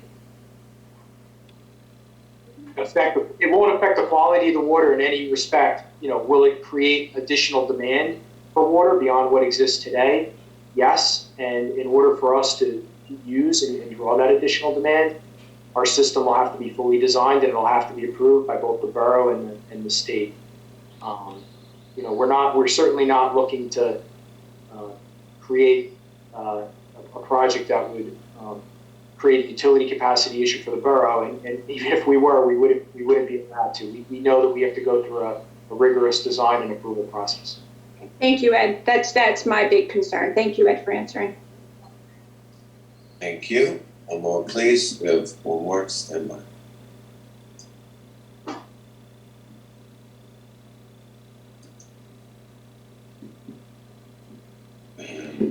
Gerald, go ahead.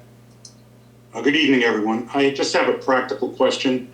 If I'm a resident and I'm coming down Route 35 going south, how do I get into the building with my car?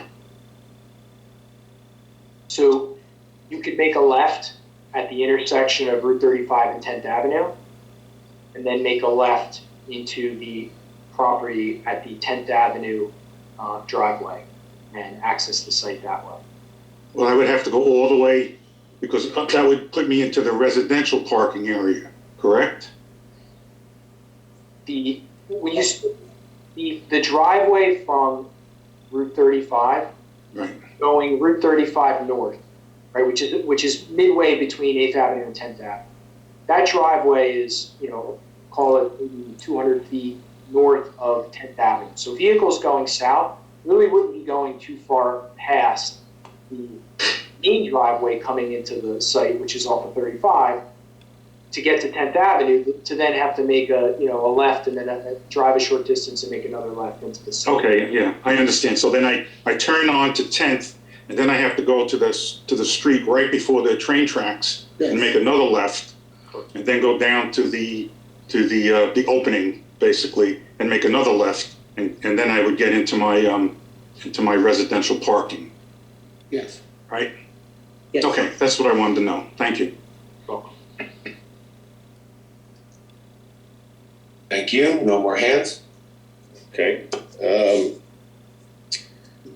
All right. If we don't have any other questions from the council, I want to thank Mr. Russo and his team for presenting. And the discovering body will be discussing it with our planner and engineer further. And I'm sure our planner and engineer will be in touch with you guys. Thank you, Mayor Walsifer. We appreciate everybody's time. We know this, went a little longer than anticipated, but we do very much appreciate the time, and we look forward to hopefully, moving forward with a project that the borough and the community can be proud of. So thank you again, and we'll drop off the meeting. Thank you. Okay, thank you. Thank you, everyone. I'm going to switch you out. You guys can get out if you like.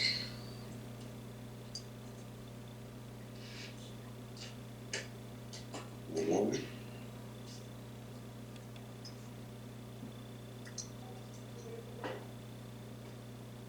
Okay, we got everyone still here.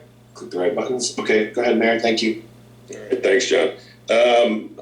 I have Ryan DeLee here tonight for workshop. Just real quick, give us an overview on where we are with first aid starting on April 1st.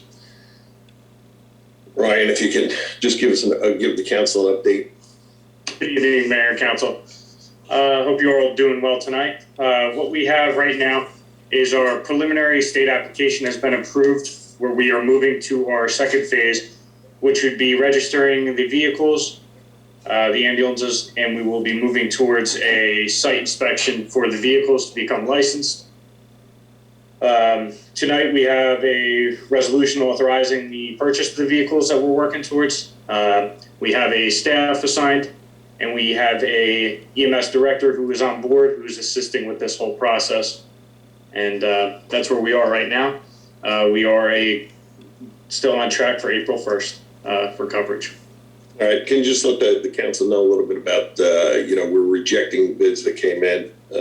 We sort of knew what they were going to be, and we're going to have a municipal EMS service. So if you could just elaborate on that a little bit. Yeah, no problem. So we, last meeting, we had the RFP for EMS services, where we decided to go with the fact that we were going to run the EMS based through the municipality. From there, now we did a bid spec for a bid specification for EMS billing. The bids came back. We only had a sole bidder that did not meet the full needs, and we did realize that we had to adjust what we were looking for on the specification. So we are putting that back out for an RFP to the EMS billers for what we're looking for and the specifications for the town. For that EMS billing. So with that, we are going to get our EMS billing company, and we are going to go through the processes of getting our MPI number, our Medicare and Medicaid billing approvals as well. Thank you. And there'll be no back billing to residents of Belmar Lake Como, correct? No, that is the way that we are doing it is the current way that the first aid does it, and that's a soft billing concept. So we take what the insurance company pays, and we do not go to collections for the remainder balance. Does any of the council members have questions for Ryan? Mayor, I do have a question. Yes. Ryan, we're looking at a paid concept as well as a volunteer concept. The same scenario that we had prior to April 1st, correct? That is correct. So right now we have a paid staff in place, and we're looking for the supplemental volunteers. We have had some interest from some community members who are looking to serve the borough. So anybody on this meeting, or if you could talk to your friends, anyone looking, we have links on our website right now for a basic application, just looking to gain interest, begin a registry, getting interested community members involved, as well as it's going to be advertised on our Route 35 sign, hopefully tomorrow. So this is supplemental to our paid squad to moving forward. We had to act quickly because of the April 1st deadline. But the short-term plan is to have a paid squad out there, but we're looking at all the options to reduce the cost and make it more affordable to the residents, correct? Yes, of course, and also for second calls and increased call volume, looking to have, the backing of the volunteer staffing to provide the service. Thank you. We're also looking to train some of our employees, like DPW employees and police department employees, so that on winter months when it's slow, they could, a call comes in and they would be available to do transports. So we're also working on that, correct? Yes, that is correct. All right. Mayor, I have a question. I was going to save this comment for my report, but since we're talking about this, there's a lot of misinformation about what happened here out in the public, and I would just encourage everybody to read the documents that were shared with us by Mayor Pringle, who's speaking on behalf of the Belmar First Aid Squad as to the specific and exact and stated reasons why they are discontinuing service. And I think it's important to know that the past couple of years, we already have a paid squad in town. So shifting from that paid squad being operated by the Belmar First Aid Squad to the borough is not a huge difference. And I know we have resolutions tonight, and I know we need to approve them to move forward. I know that Ryan and his team have worked diligently on making sure that this is a seamless transition and that there is no interruption in services for the residents of Belmar. But I'll just say this, I'm disappointed that we are being required by the first aid to buy the equipment. They did not disclose their finances to us, so I can't speak in an educated manner exactly how they funded operating their building and buying new equipment and stuff like that. But I know a large part of that was through donations. Donations from people like who are sitting on this council and people who are listening to this meeting tonight via Zoom. And, I wish that the first aid squad had taken the equipment that they used to serve the residents and donated that to the town, saved the town some money so that we could use that equipment in that manner as well, which we plan to do. But unfortunately, we have to purchase it, and I just wish that wasn't the circumstance. Okay, thank you. Anyone else? Mr. Mayor, I'm sorry, I just want to be clear about something.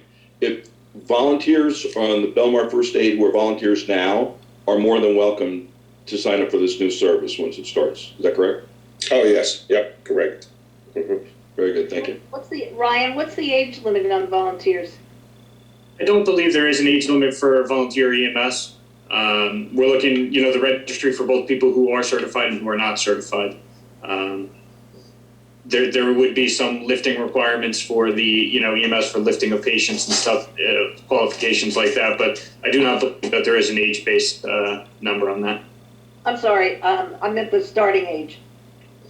The age, I believe is, it's either 18 or 21. I would have to check with our insurance provider to see who insured. Thank you. No problem. Okay. Thank you, Ryan. I see we have Lieutenant Campbell on the site today. Can you just give us an update or give us the date on when the police department's planning the Easter Bunny arrival? I believe it was March 27th. March 27th, okay. Just so everybody knows that. I was asked prior to the meeting when it was going to be, so thanks for that. Yep. All right, I think we don't have anything else on the workshop, correct, April? Yep. All right, so we're moving on to petitions. We get any of this since the last meeting? No. Okay.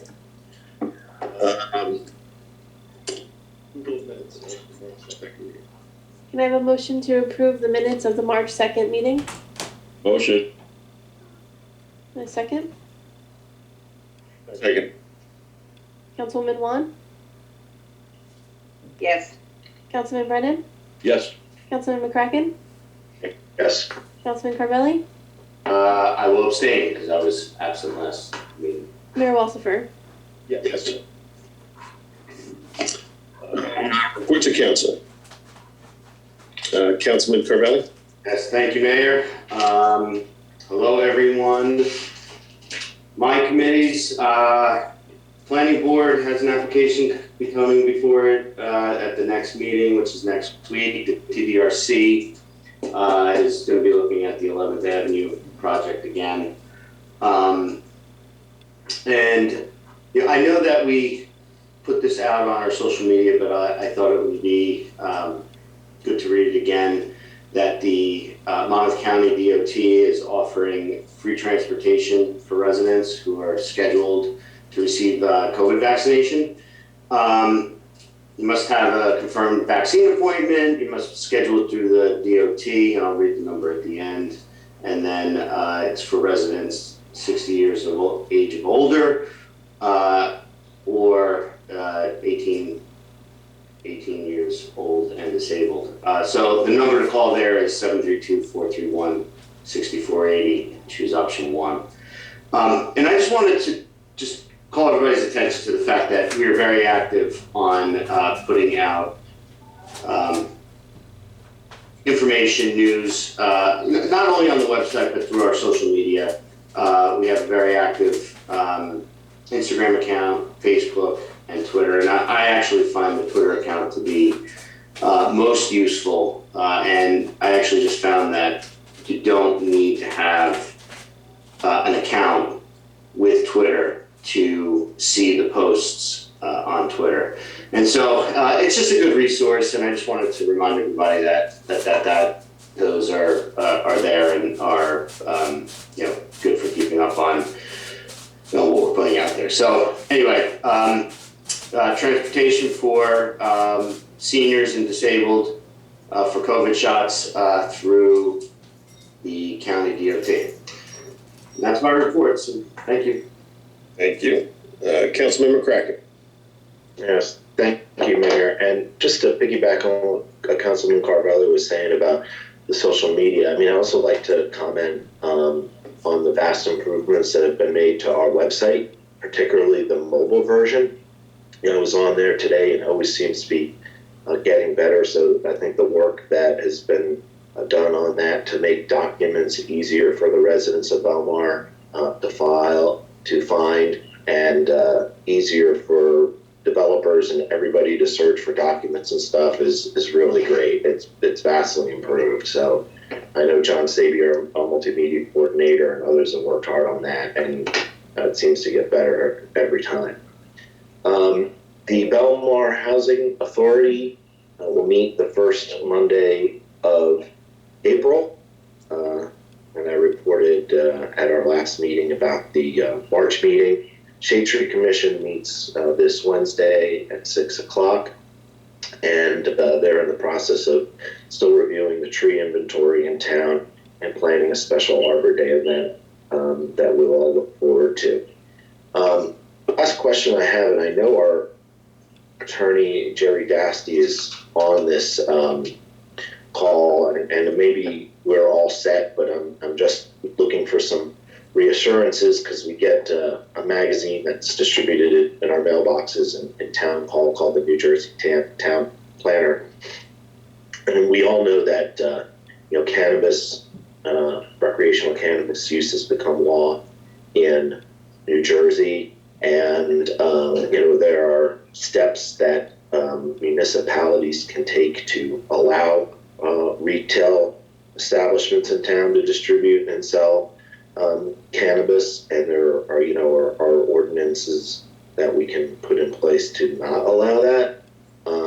And I just wanted to get an update as to where we are to make sure that we are in the position that we want to be here in town regarding sales of cannabis. Well, thank you, Councilman. Thank you, Councilman. I'm not sure what position you want to be in, but I did send to the council and to the administrator a detailed memorandum as to what the new law, which is about 250 pages, what the new law means in terms of what you can or can't do. You have the right to outlaw recreational sales in the borough, not medical sales. You have the right to zone in one particular area. But you should, if we're going to do something, and I think we should, one way or the other, you're required to do within 180 days of when the law was enacted, which is 2 or 3 weeks ago, or else you can't do anything for 5 years. So we do need to look into whether we want to allow it, and if so, where do we want the sales to be allowed to be.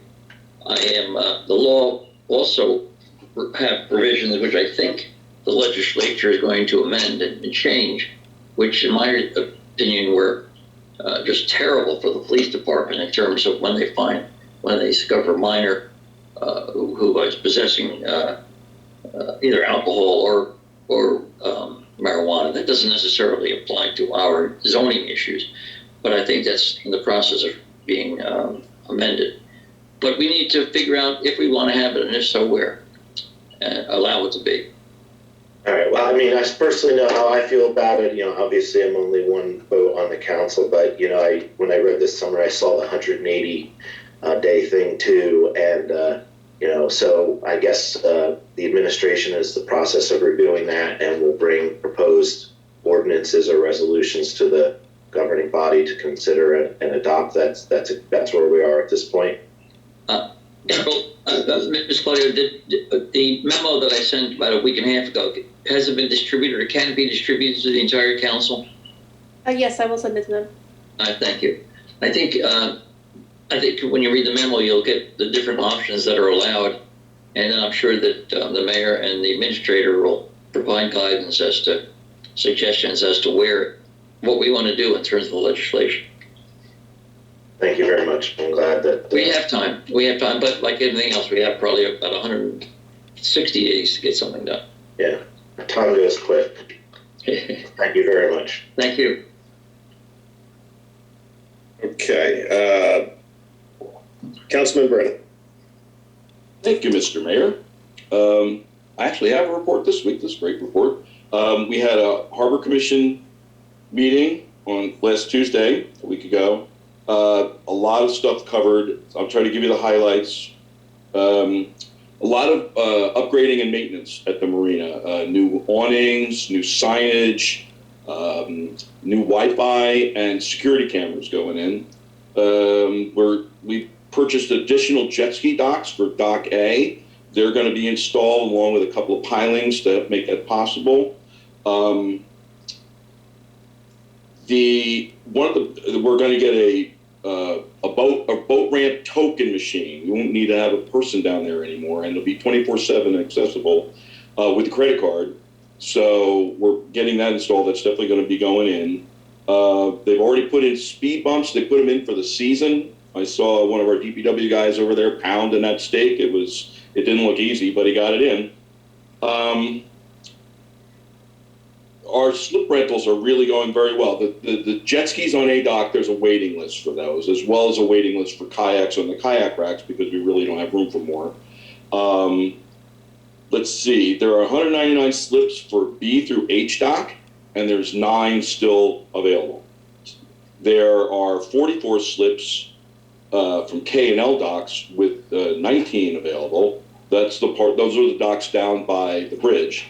And the wooden docks, there are 37 slips on the wooden docks, and there's only 6 of those still available. So we're really doing very, very well. I think the marina, if you think back a few years when they were doing all the construction, when they were building the marina grill, when they were dredging the river, and the marina was just really kind of a mess for a couple of years, this is the payoff. It's now that everything's done, now we're definitely getting, return on the time and patience we put in, making sure things look good over there. Let's see, FOBH is planning on coming back, but we're working with them. And, all right, that's enough. I don't want to go on too much longer, because there was an environmental commission meeting also. And they're basically they're planning on their ERI presentation, the Environmental Resource Inventory presentation, to the planning board. They're planning on doing that. And they're trying to move on to look at their next project. And they're basically they're looking over a couple of ideas, and they're definitely going to have something by the time they have another meeting.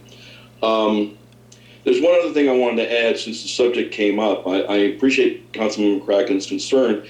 I think it's really important that we remember before we make any kind of decision about cannabis, whether it's legal or whether we're going to allow it or not, is that in the election, the residents of Belmar approved the sale of legal cannabis more than 2 to 1. So there's almost 70% of Belmar residents who approved that. So we want to make sure that whatever we do, we're not circumventing the will of the people, because they made it really clear.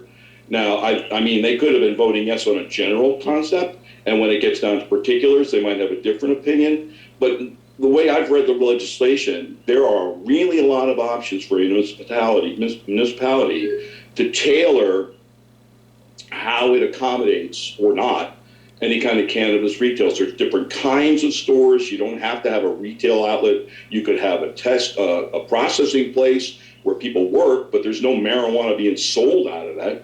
It goes to a retail outlet. And one other thing I think is really important that we keep in mind, look, I just looked up, I've been doing some research on this, and I looked up, the closest example to us in New Jersey is Massachusetts. They legalized recreational cannabis on top of already having medical cannabis in January of 2019. So they started selling it. There's a town in western Massachusetts, which is far away from most of the dispensaries are out in the east, around Boston, around by the water. Out in the Berkshires, there's only one town. They're called Great Barrington, and they have one dispensary. From January 2019 to November 2019, the town of Great Barrington collected over $1.54 million from one dispensary, from the fees they have to pay to the town. So that's another thing we have to consider. I think we have to be really careful about how we move ahead with this. So that's just my 2 cents. Thank you. And that's my report. Thank you. If I could just add to that, excuse me, Mayor, the legislation allows for effectively a 2% sales tax addition that the town would keep. That might be the type of thing you were just talking about in Massachusetts. That's a lot of money. It's a lot of money. If we're going to make a decision, leave that on the table. We really need to we need to think about it carefully. Thank you. Okay, thank you. Council President Wong. Thank you, Mayor. My meetings for my committees will be at the end of the month, my ADA and Parks and Recreation. Community policing is going to be starting up beginning of April, and I'd like to start with the zone chiefs. We're going to do this in smaller groups this time and start with them. They'll be notified when we can have the meeting. I want to chime in on this cannabis thing. I remember when we were running 2.5 years ago, it was then looming whether this was going to become legal or not. And we did discuss it. I kind of agree. And Tom and I have had conversations about this privately, about the cannabis. I had no problem with medical marijuana whatsoever. And people who are really sick need it. But I do have a problem with recreational marijuana. And it's gonna be sold, let's face it, it's gonna be sold all over. It's not just, it's gonna be us. And if you think that as with alcohol, we've all raised children, we've all seen what's going on, and we've all been young and done this ourselves. The drinking age may be 21, but you're gonna get a case from a friend of yours or somehow. And the same thing's gonna happen with marijuana. The young kids are gonna get it from their older friends. This is not unusual. I just have a problem with it being sold in our town. And Tom, I see what you're saying about the 2% on sales, but at what cost? Right now, we are trying so hard to get rid of the label that we're a drinking town, and we're making progress. We're doing well, and I just hate to see the combination of both. It's going to happen anyway. We're going to have to deal with it, and I don't know whether people out there understand what Mr. Dasty was talking about, but the police are going to have trouble if they do stop a young underage child. They're not allowed to tell their parents. I mean, you could read about the law. It's pretty disturbing. So it could be a problem. Yes, it's something we have to discuss, and we have to know how people feel about it in town. It's gonna impact the whole state. It's gonna impact everybody. So it is something that's up for discussion. Thank you, Mayor. Okay, thank you. Just a couple things that I have that I just want to bring up real quick. I know the meeting's going on a little bit longer than usual, but we had a fire over at Westport, and I just want to say that the firemen did an excellent job getting that out. And I have to bring up Lambros Comides, that he was able to rescue the dog out of there. So that he's a fireman. It's George's son, and he did a good job doing that. So I want to bring that up. The other thing I want to bring up, I don't know if anybody's seen, we've put 2 portable toilets down on the boardwalk until our bathrooms open up, because we're getting an influx of visitors on nice warm days walking on the boardwalk, and basically there was no place for them to go to the bathroom. So we decided to put 2 up there to for the people that are up there. Make it a little bit easier for them to find a place to go to the bathroom. So they'll be up there until we open up our bathrooms. And that's all we'll bring up. As far as the cannabis and all that, I mean, we'll talk to Mr. Dasty, and we'll have a lot of discussions before anything goes in place. We'll also bring in our chief of police to give us some direction on that. All right, and that's all I have. So we'll move on to the public session on any of the resolution items. If anyone from the public would like to speak on one of the resolutions on the agenda, please raise your hand and remember to state your name and address. Anybody? Eugene's there, coming to you.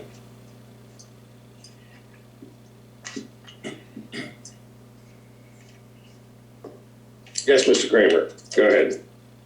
Eugene Creamer, 4th Avenue. Go ahead. Yeah, just a correction. Resolution 2021-80, NJDOT, the scope of the project, there has to be a change made. Actually, at Belmar Boulevard and 16th Avenue, right in the subject. That's it. I'm not against, endorsing NJDOT to be working on Route 35, but they got the names of the roadways wrong. Okay, we'll straighten that out.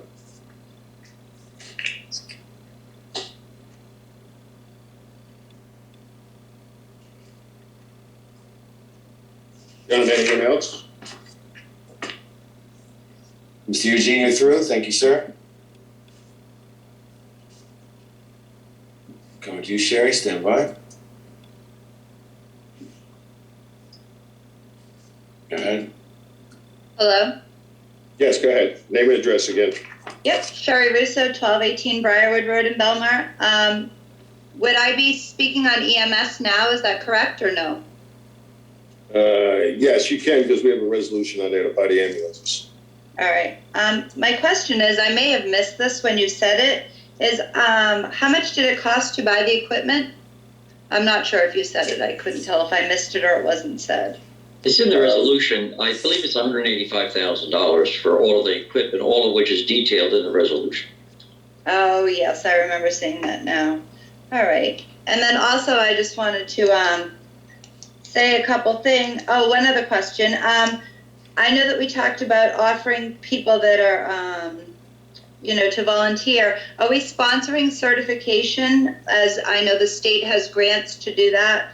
Are we doing that same program that the former EMS did? Yes. All right. And two other points I just wanted to make.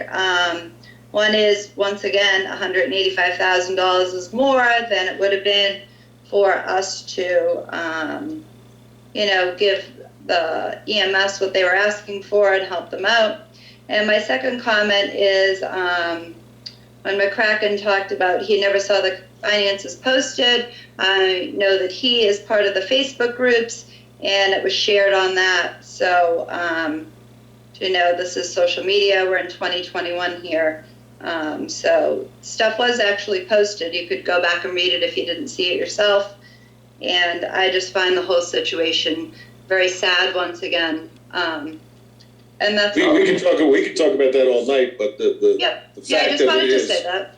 The fact of it is, the first date is disbanding April 1st. Oh, absolutely, yes. And we have to move forward. So we could debate that all night long, but... it was only one sentence. I don't think I over talked about it. I actually said one sentence about it. Okay. Well, I'm sorry? No, it's fine. Okay. We'll leave it at that. Literally one sentence. Okay. So, all right, thank you. Thank you. Coming to Chief Ed, sorry. Moment.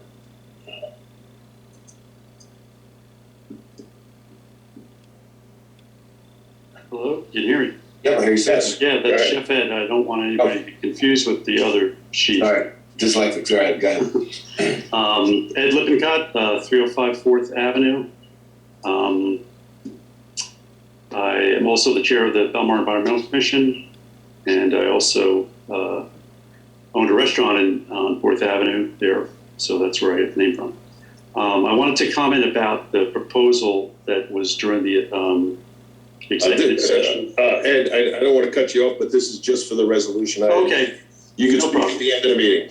Okay, I thought this was the end of the meeting. We're hoping, but not yet. Okay. All right, no problem. Thank you. We'll put you on at the end. All right, good. Thank you, sir. Just raise your hand again when it's time, and I will call on you first. Will do. Okay, no more hands? Can I have a motion to close the public session? Motion. Second. All in favor? Aye. Can I have a motion to approve the resolutions as listed on the consent agenda? Motion. Second. Councilman Wan? Yes. Councilman Brennan? Yes. Councilman McCracken? Yes. Councilman Carvelli? Yes. Mayor Walsifer? Yes. Okay, and then we have resolution 2021-83 that was not listed on the consent agenda. We were adding it tonight. This is a resolution to reject the one bid that we received today for EMS billing. So could I have a motion to approve that resolution as well? I'll make that motion. Second. Councilman Wan? Yes. Councilman Brennan? Yes. Councilman McCracken? Yes.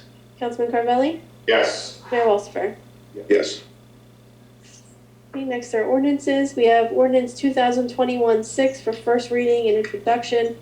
This is an ordinance to amend Chapter 11 personnel to establish a donated leave process. Do we have a motion to offer for first reading? Make that motion. Second. Okay, Councilwoman Wan? Yes. Councilman Brennan?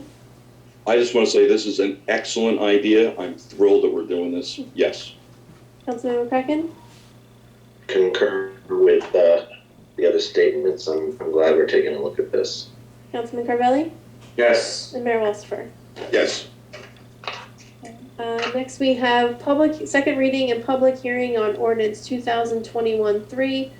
This is an ordinance amending Chapter 5, Public Safety. It's open for public comment. If you'd like to comment on this ordinance, please raise your hand and remember to state your name and address. Hey, I see Gerald coming to you. Hello again. Yes. I have just a few questions, specifically on sections 1 and 2.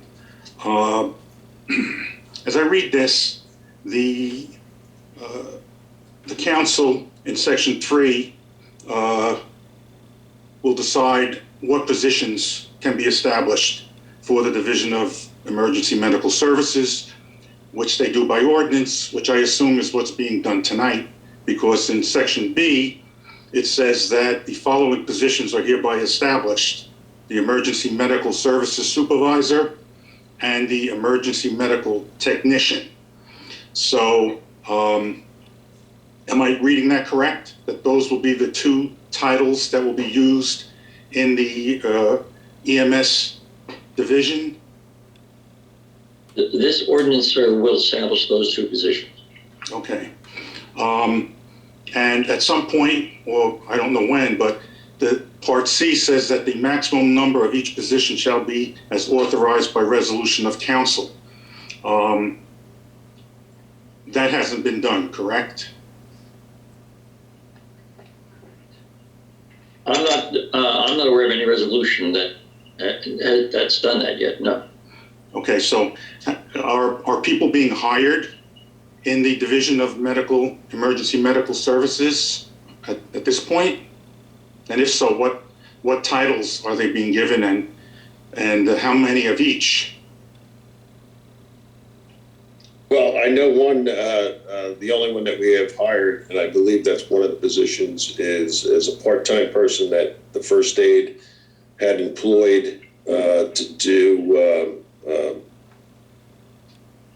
I'm not exactly sure of all the duties, but Ryan, maybe you could elaborate on that. Yeah, no problem. At this time, for the transition process, we've brought on board the operations manager currently assigned to the first aid, who was a previous borough employee during the summer. But at this time, we have a commitment of a staff. We have not officially hired anybody. We have a commitment of about 19 individuals who will be used to supplement our staffing starting April 1st from that time period. And are those going to be paid positions? Yes, sir. At this point, I have an established volunteer staff, so at this time, our short-term plan includes a paid staffing 24/7. Okay, and I believe it's everybody that was employed by the first aid, correct, Ryan? Yes, that is correct. One or two more, but yes, everybody who was employed by the first aid, as per the discretion of the current operations manager, will be transferred to borough employees, part-time employees. Okay, and I assume they're going to be called emergency medical technicians? That's correct. At the time of employment, they will be EMTs. Okay. The next question I have is, let's see.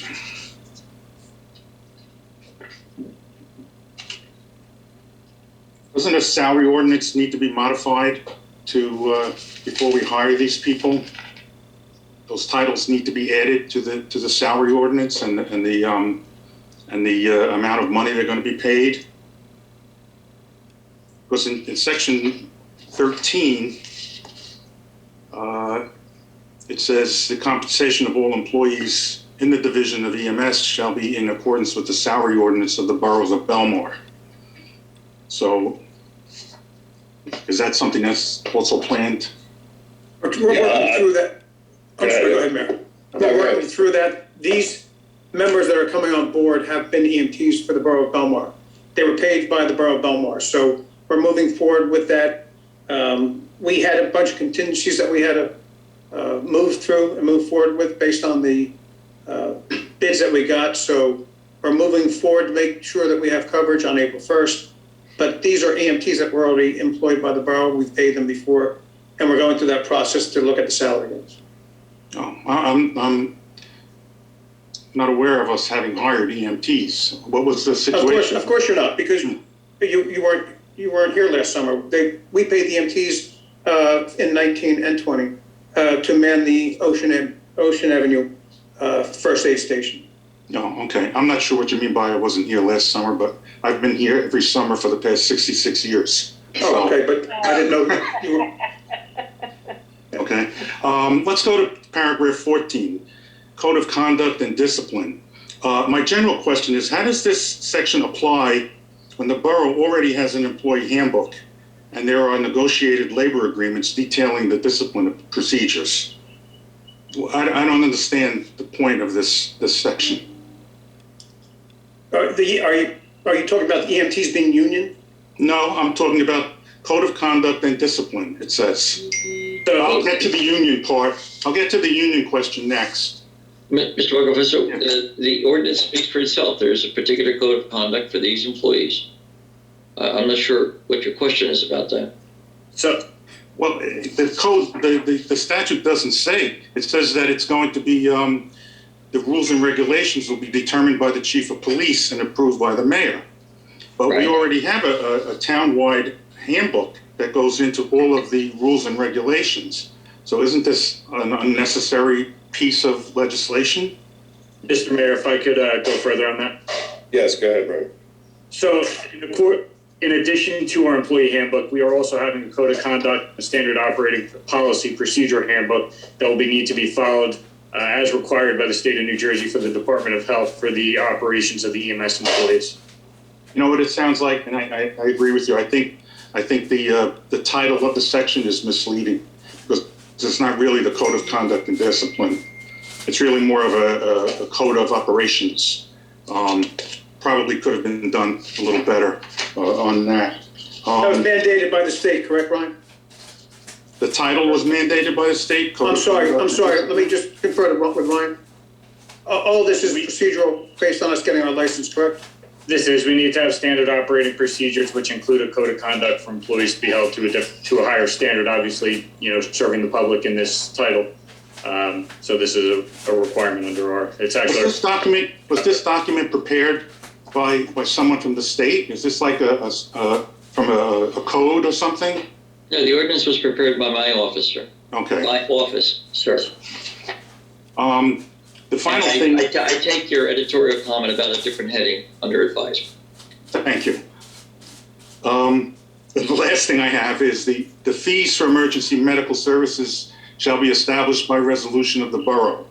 So as far as I know, that hasn't been done yet. What are you going to do on April 1st when you start, picking up passengers? Are they going to know what the fee is? Or is there going to be a resolution passed before then? Mayor, there won't be, I'm sorry, Mayor, do you want to take that, or Mr.? No, go ahead, Joe. There won't be any fee to the person being picked up. It'll be either through his insurance company, Medicare, or Medicaid. No, I know, but that's not what it says. It says you still have to have a fee so that you can tell what the insurance company is going to be billed for.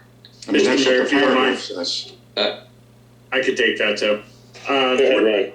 We're in the process right now. We have drafted up fees and different miscellaneous charges that are allowable by insurance. We're finalizing our list in comparison with Wall Township, Neptune, any other paid service in the area, just to make sure we're on the same page with our billing as they are with theirs.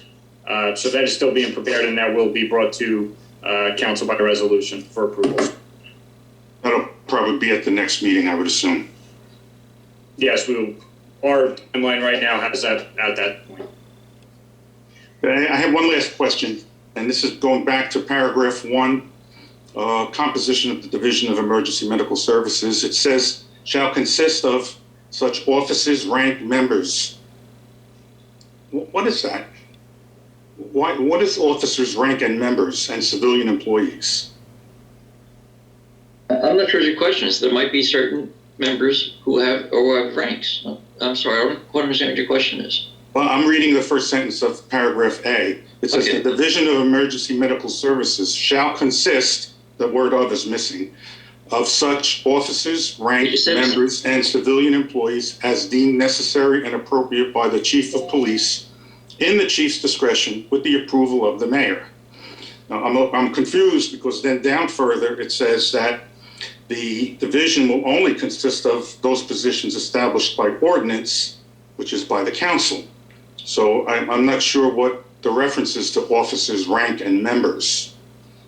So for us with that, with membership, there's different classifications. So our future vision would be to have both the paid staff, which we talked about the EMT title, we have the director title. The other part would be on the volunteer side to have some rank and structure and organization. So I believe that's allowing for those positions to be created in the future when the need arises. Okay, I mean, I'm not aware of having been part of a volunteer service, so those terms were not, known to me. It seemed very military-like, but. Well, they always had a captain of the first aid squad. So those are the titles. Captains, lieutenants, titles like that. Those are more like functional titles as opposed to irregular, legal titles. Correct. That would be your administrative title, your operation title. And one question, I heard that somebody said there was a director. I think you said there was a director already hired for the EMS. Right now, we're working with the current operations manager, who eventually would look to make that director of EMS. Okay. He's their current operations manager right now, who handles the scheduling, the ordering of supplies, just their supervisor under the their director. And lastly, so what union will these EMS technicians belong to? They won't be. They're part-time employees right now. Okay, so is there any plan to have full-time employees? We're still trying to get it operational by April 1st because the first aid has pulled out. We're trying to get it operational by April 1st, so it's a very fluid situation where we're working with what we have to make sure that the town is properly covered and secured with the first aid. So that's what we're doing. Thanks a lot. Bye-bye. Thank you. Seeing no hands? Can I have a motion to close the public hearing? Motion. Second. All in favor? Aye. And a motion to adopt ordinance 2021-3. Motion. Second. Councilman Wan? Yes. Councilman Brennan? Yes. Councilman McCracken? Yes. Councilman Carvelli? Yes. Mayor Walsifer? Yes. Next is second reading and public hearing on ordinance 2021-4.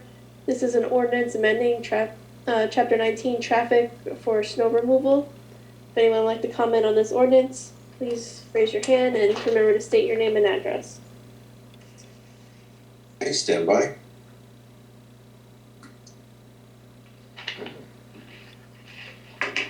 Jerry Buckfusco, 409 Fifth Avenue. Just for the record, Mr. Dassi, I just have to say, as I mentioned in the last meeting, this ordinance doesn't make sense to me. Paragraphs 1 and 2, I don't know if I should park on the left side of the street, on the even side, on the odd side, if I have a driveway, if I don't have a driveway. I think it's confusing, it's ambiguous, and I think it's going to lead to problems for DPW and for the police department in trying to get the streets plowed and violators, ticketed. That's all I have to say. I wish you guys would take a look at it again and see if you could straighten it out. Thank you. Mr. Buttafuoco? Yes.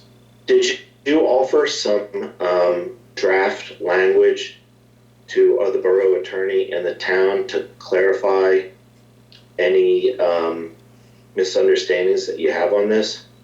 At the last meeting, you may recall, I suggested that the paragraph 2 should designate the streets that have insufficient driveway space or insufficient space, because I don't know who would be making that decision. Is it the DPW driver? Is it a police officer? That was my comment. If you'd like me to make some suggestions, I certainly could do that. I mean, I read this, it made sense to me, and I didn't understand what you fully were saying at the last meeting, and I just wondered if, you were proactive and offered any written suggestions before tonight's meeting, so, thanks for clarifying that. Okay, thank you. Mr. Buckleford, there are two things. I did not prepare the ordinance, but I appreciate your left-handed comment on that one. But secondly, obviously, you and I have talked offline at times, and I think I've been responsive to you. And as the councilman just said, if you had suggestions between the first after the first reading, feel free to email me or Mr. Kirschenbaum with suggestions. We'll be glad to do it. And that way we don't have to worry about editorial comments on the ordinance at the time of second reading. Normally I would do that. But again, I can turn that around and say, I would have thought, since I made a comment, that maybe you would have had somebody in your office take a look at it, and then they might have saw what I saw. No, sir. I work for the mayor and council and the administrator, and I do what they tell me to do, because then they authorize me to be paid. But if you have any comments, you know that you and I have communicated, and I'm glad to do it, as I'm sure Mr. Kirschbaum would be willing to.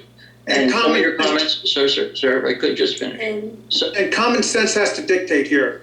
If there's snow, people that do have driveways park in their driveways. If you have to park on the odd side of the street, you park on the odd side of the street. You can't go street by street. It works in several other jurisdictions. Odd and even should be self-explanatory. Once the snow is removed from the other side of the street, you would then go out and move your car. Okay, so there's no exact science. Everybody has to agree to disagree that there's no exact science to this, but it's common sense that's got to dictate. If you have a driveway, please use your driveway. If you're on the street and it's supposed to be odd or even, that's self-explanatory. I don't know what the problem is, but I will take a look at it again. Thank you. This ordinance is exactly the one that was in place before they put the new one in place that you couldn't park on the street. The chief had come to us and said, can we put that ordinance back? It's the exact same language that was on there when we had it years ago. And because she said trying to get all the cars off the street just wasn't working. And so our chief made the suggestion that we go back to that ordinance. So that's where the ordinance came from. It was the exact language that we always had before we went to the new ordinance where no cars were going to be on the street. And Mayor, A lot of calls were received by residents after the snow that we had, because last 2 years we haven't had snow.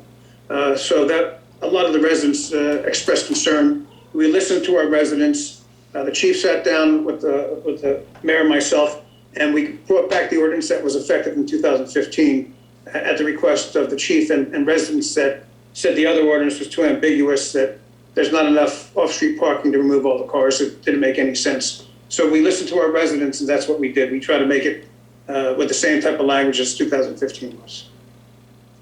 Yeah, that's what I was just going to add too. This was brought to us, not only by the Division of Public Safety, but also by many of our residents. And, we're listening to people in town who have given us great suggestions and adopting them. So I don't know. And I think it's a fantastic thing that you're listening to the residents and trying to help them. I just think that this ordinance isn't clear enough to actually do what you want it to do. And that's all I'll say. Thank you. If there's any sort of issue with it, we can fix it next year, right, if it doesn't work. Stand by, thank you. And going through my list.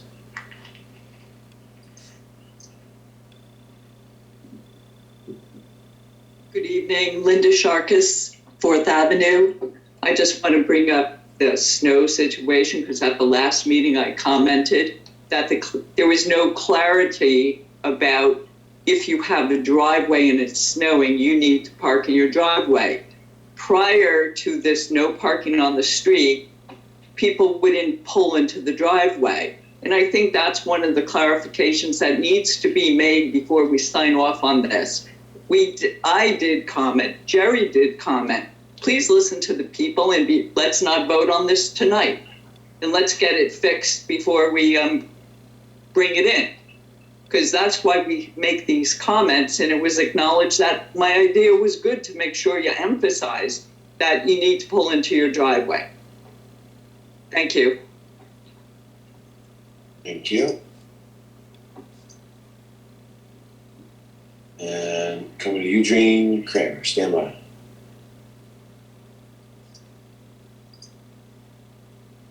Eugene Kramer, 4,000. Yes, Mr. Kramer, go ahead. Yeah, I think this ordinance is basically a good idea. One thing that may make things easier for everybody in Belmar is to tie it to the calendar. In other words, if it starts snowing outside and it's March 1st, you know that's an odd day. So you park on the odd side of the street. Likewise, if it's an even day, you park on the even side of the street. That might be easier. If I understand that, with the code red message, that could be explained. But if everybody knows a convention, odd, even days, then you wouldn't have to even get the code red message. Otherwise, I think this is a great idea. Okay, thank you. Okay, thank you. Seeing no more hands. Can I have a motion to close the public hearing? Motion. Second? All in favor? Aye. And can I have a motion to adopt ordinance 2021-4? Motion. Second. Councilman Juan? Yes. Councilman Brennan? Yes. Councilman McCracken? I'm going to vote yes tonight, but I just want to say, I'm very open to any language that would need to be inserted here to make this more clear. It reads clear to me, but I know that when people look at various ordinances, they, see things that maybe other people don't. But, I think we need to get this approved tonight, and, we can always take another look at it. So, yes. Councilman Carvelli? I'm going to vote yes too, and I agree with Councilman McCracken that this does look clear, but if there are tweaks that can be made, it can always be improved. And I also just wanted to, Mr. Creamer had mentioned about, if it starts snowing on a certain day and it's odd or something like that. Well, if somebody can go to bed at 10 o'clock and it starts snowing at 11 and they don't wake up until, the next day, and now which day did it start snowing? So this odd even thing, I think, works just fine. So thank you, and yes is my vote here. And Mayor Walsifer? Yeah, I'll take Ms. Sharkus's comment into consideration.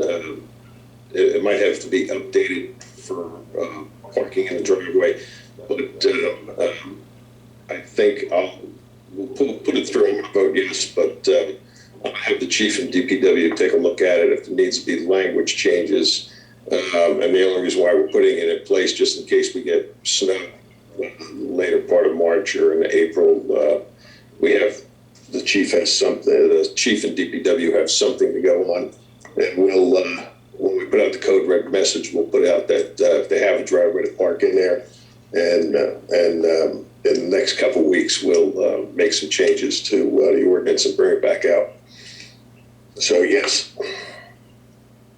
Okay, next we have ordinance 2021-5, second reading and public hearing. This is an ordinance amending Chapter 19 traffic, creating some time parking areas. If anyone would like to comment on this ordinance, please raise your hand. Seeing no hands. Can I have a motion to close the public hearing? Motion. Second. All in favor? Aye. And then a motion to adopt ordinance 2021-5. Motion. Second. Councilman Juan? Yes. Councilman Brennan? Yes. Councilman McCracken? Yes. Councilman Carvelli? Yes. Mayor Walsifer? Yes. Okay, Mr. Lippincott, it's public session. There you go. Thank you, everybody. Let's see, sorry. There we go. There we go. Can you hear me? Yes, name and address again, please. Yeah, Ed Lippincott, 305 4th Avenue. Like I said, I'm the chair of the Environmental Commission, but also I had a restaurant on Ocean Avenue for many years. My family's done business in Belmar since I was a kid. The proposal for the redevelopment in Belmar Motor Lodge and Waterview Pavilions just seems to me that's massive overdevelopment. And I don't want you to get the wrong idea that I'm against redeveloping that property. It needs to be redeveloped, but I don't think we need that many residential units. And speaking from experience as a restaurant owner, I don't know what hat you want me to wear here, but as a restaurant owner, as a businessman in Belmar, what this Belmar needs is a decent hotel with a conference center or something like that. That is the perfect use for that property, and that's what the town should be encouraging. So I don't want to take up a lot of time here. I know the meeting has already gone pretty late, but I hope the mayor and council will take that into consideration in their future deliberations. Thank you for your time. Thank you. Thank you so much. Stand by. Okay.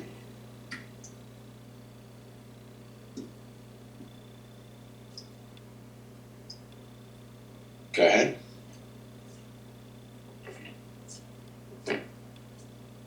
Yes, name and address, please.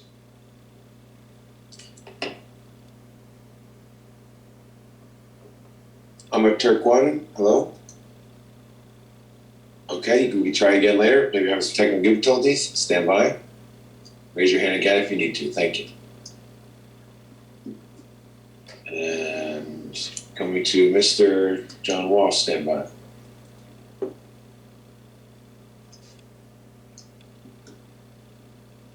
Hi, can you hear me? Yes, go ahead, John. John Walsh, 11th and B Street. Councilor McCracken mentioned one of my, I guess, least favorite words, false information about the Belmar First Aid, and I wonder if you could clarify what price were they asking to pay? Just because you had said that there was some misinformation out there about the actual price that they were requesting, and I guess I'd rather come to the source than just hear gossip around town. So do you know what price they were asking for that the town wasn't willing to pay? It had nothing to do with willing to pay. We were trying to straighten it out once and for all, but we're beyond that, John.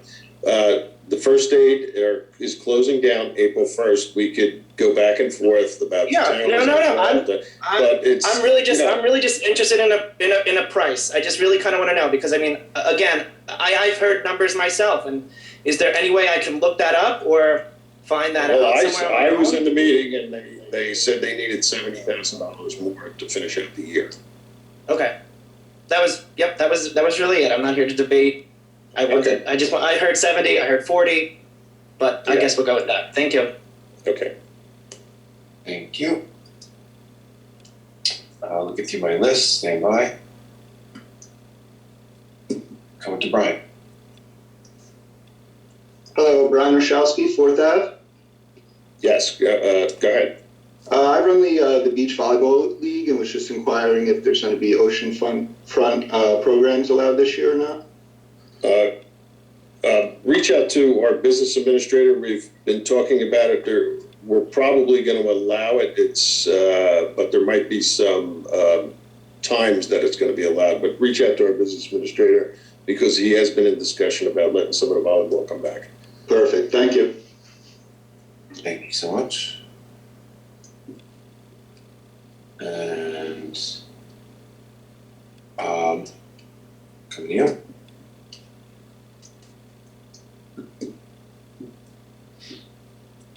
Go ahead. Yes, Bob Lynch, 316 9th Avenue. Bob Lynch. Hi, Bob. I know we purchased the first aid equipment. I guess it was, I think, 3 vehicles and a lot of their supplies and emergency equipment and things for the boardwalk also. Maybe I missed this, but where does all this equipment, the trucks and the EMTs, where are they all going to be? Where is it going to be stored? Where is it located?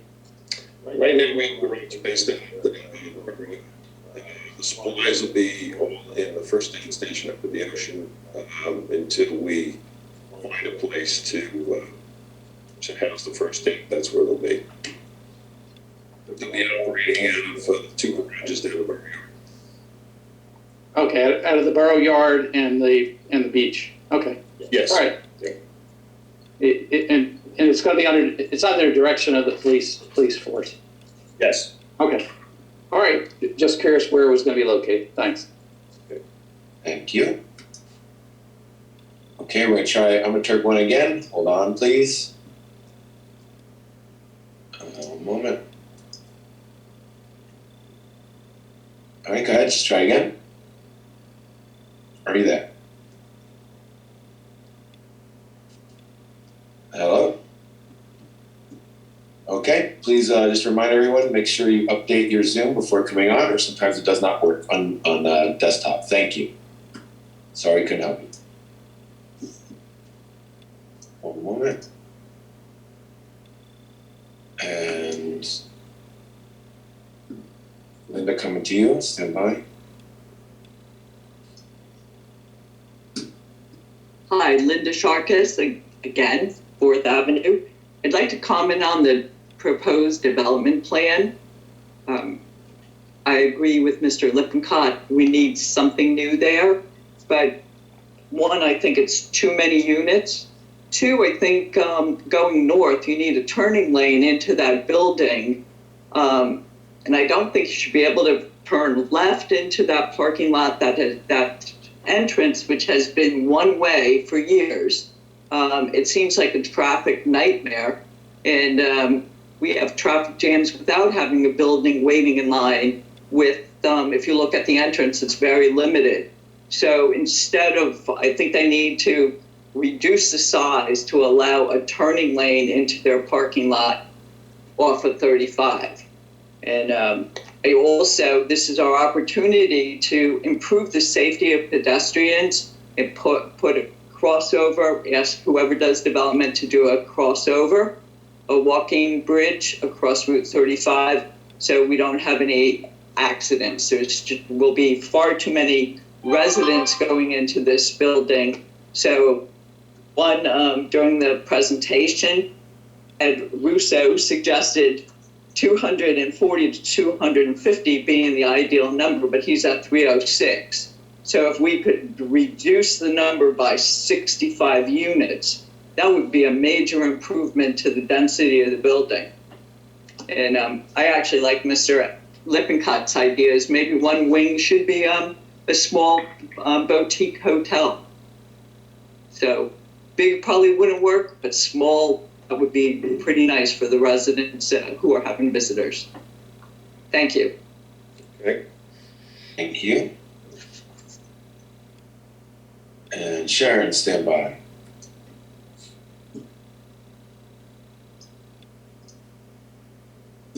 Go ahead.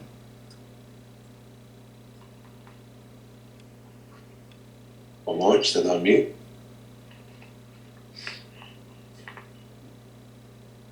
Should I just have to click the button? You might have to tap on your screen. There you go. Go ahead. Hi, can you hear me? This is John Turk. Yes. 105 6th Avenue.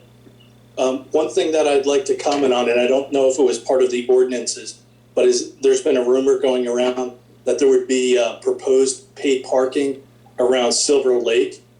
And I would just like to express that as a resident of Belmar and right on the lake, I'd be vehemently opposed to that.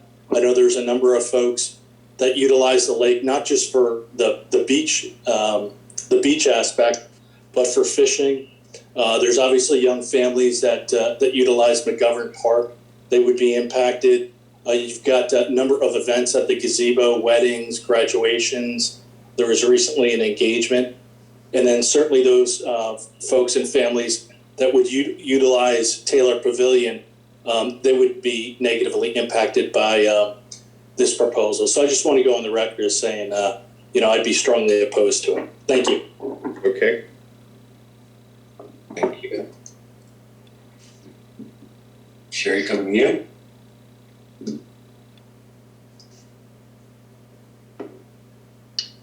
Hello? Go Sherry Russo, 1218 Briarwood Road. Yes, go ahead. I have two things. One was actually just about what the last caller said. I was wondering if it would be possible that that residents could have stickers for their cars. Is that something that you would all consider? And maybe make it exclusion that the resident stickers don't work parking along Ocean Avenue or something like that.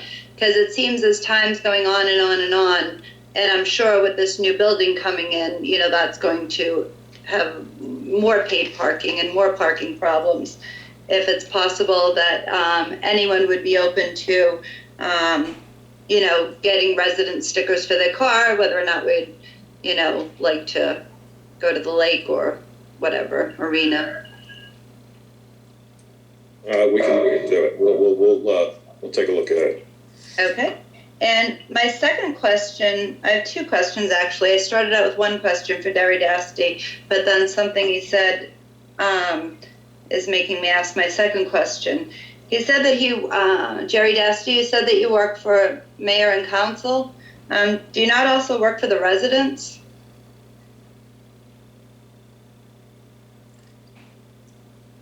I can't hear you, I'm sorry. You're muted. Yeah, you got on mute again. On Jerry, hit the same, double tap. Do it again, sir. I don't think we need to get into a philosophical argument.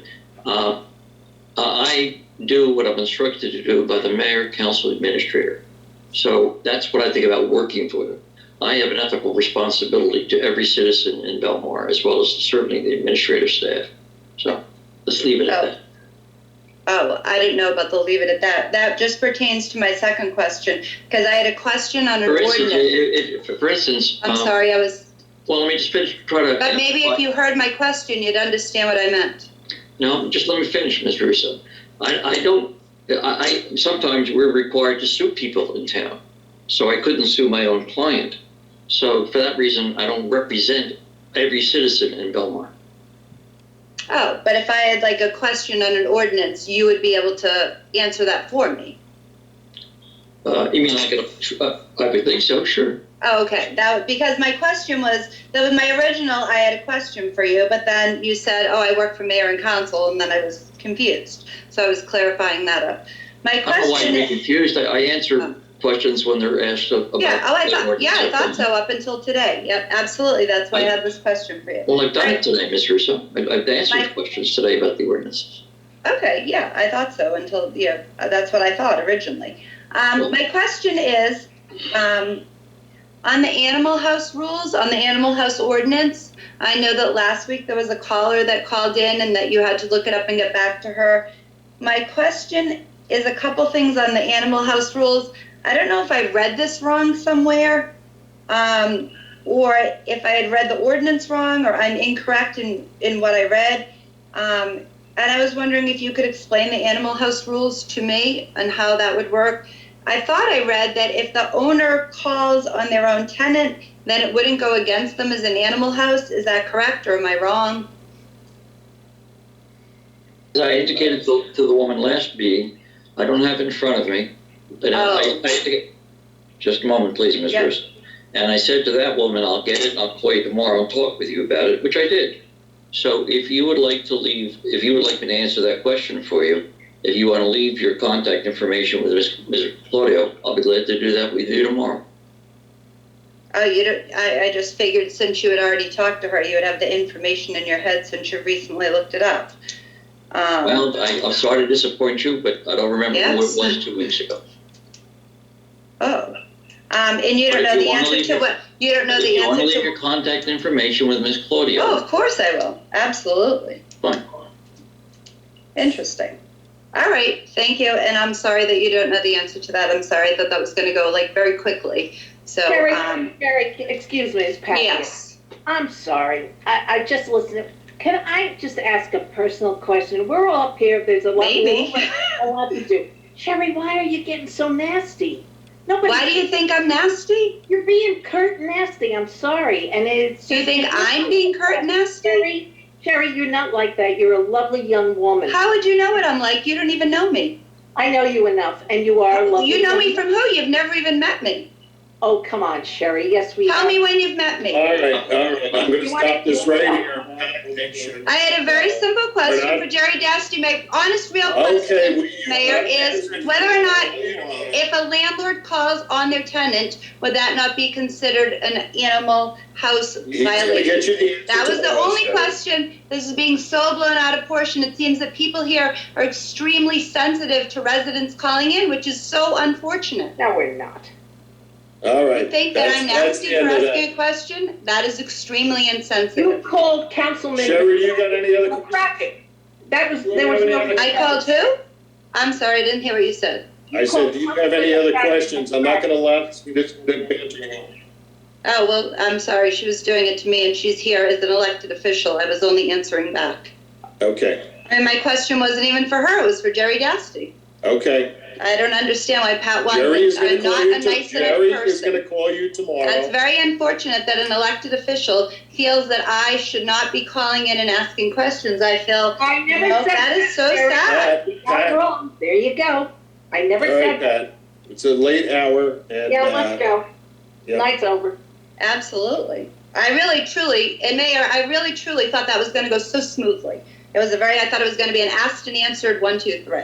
He will However, I answer it guess for you I'm not a tomorrow, nice enough person for that. Sherry, who will answer it tomorrow for you. Yep, absolutely. I understand. And do I stay on to give April my information? Or I don't know how that You can works. text it over to her. Text. Oh, I don't know how to text it over. Just Can I call her. email it?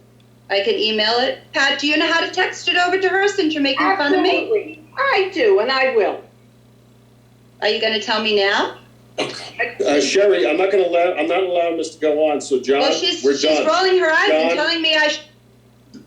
I'm good, sir. Okay. Seeing no more hands? John. All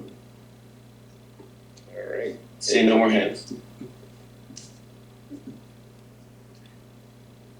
Can I have a motion to close the public session and adjourn the meeting? Motion. Second. Good night. All in favor? Aye. All in favor? Aye. Good night, everyone. Everybody have a nice St. Patrick's Have a Day. nice Yeah, St. Patrick's Happy St. Patrick's Day. And Goodbye. Easter also, because, and Passover. That's All right, good night, everybody. All right, have a good night.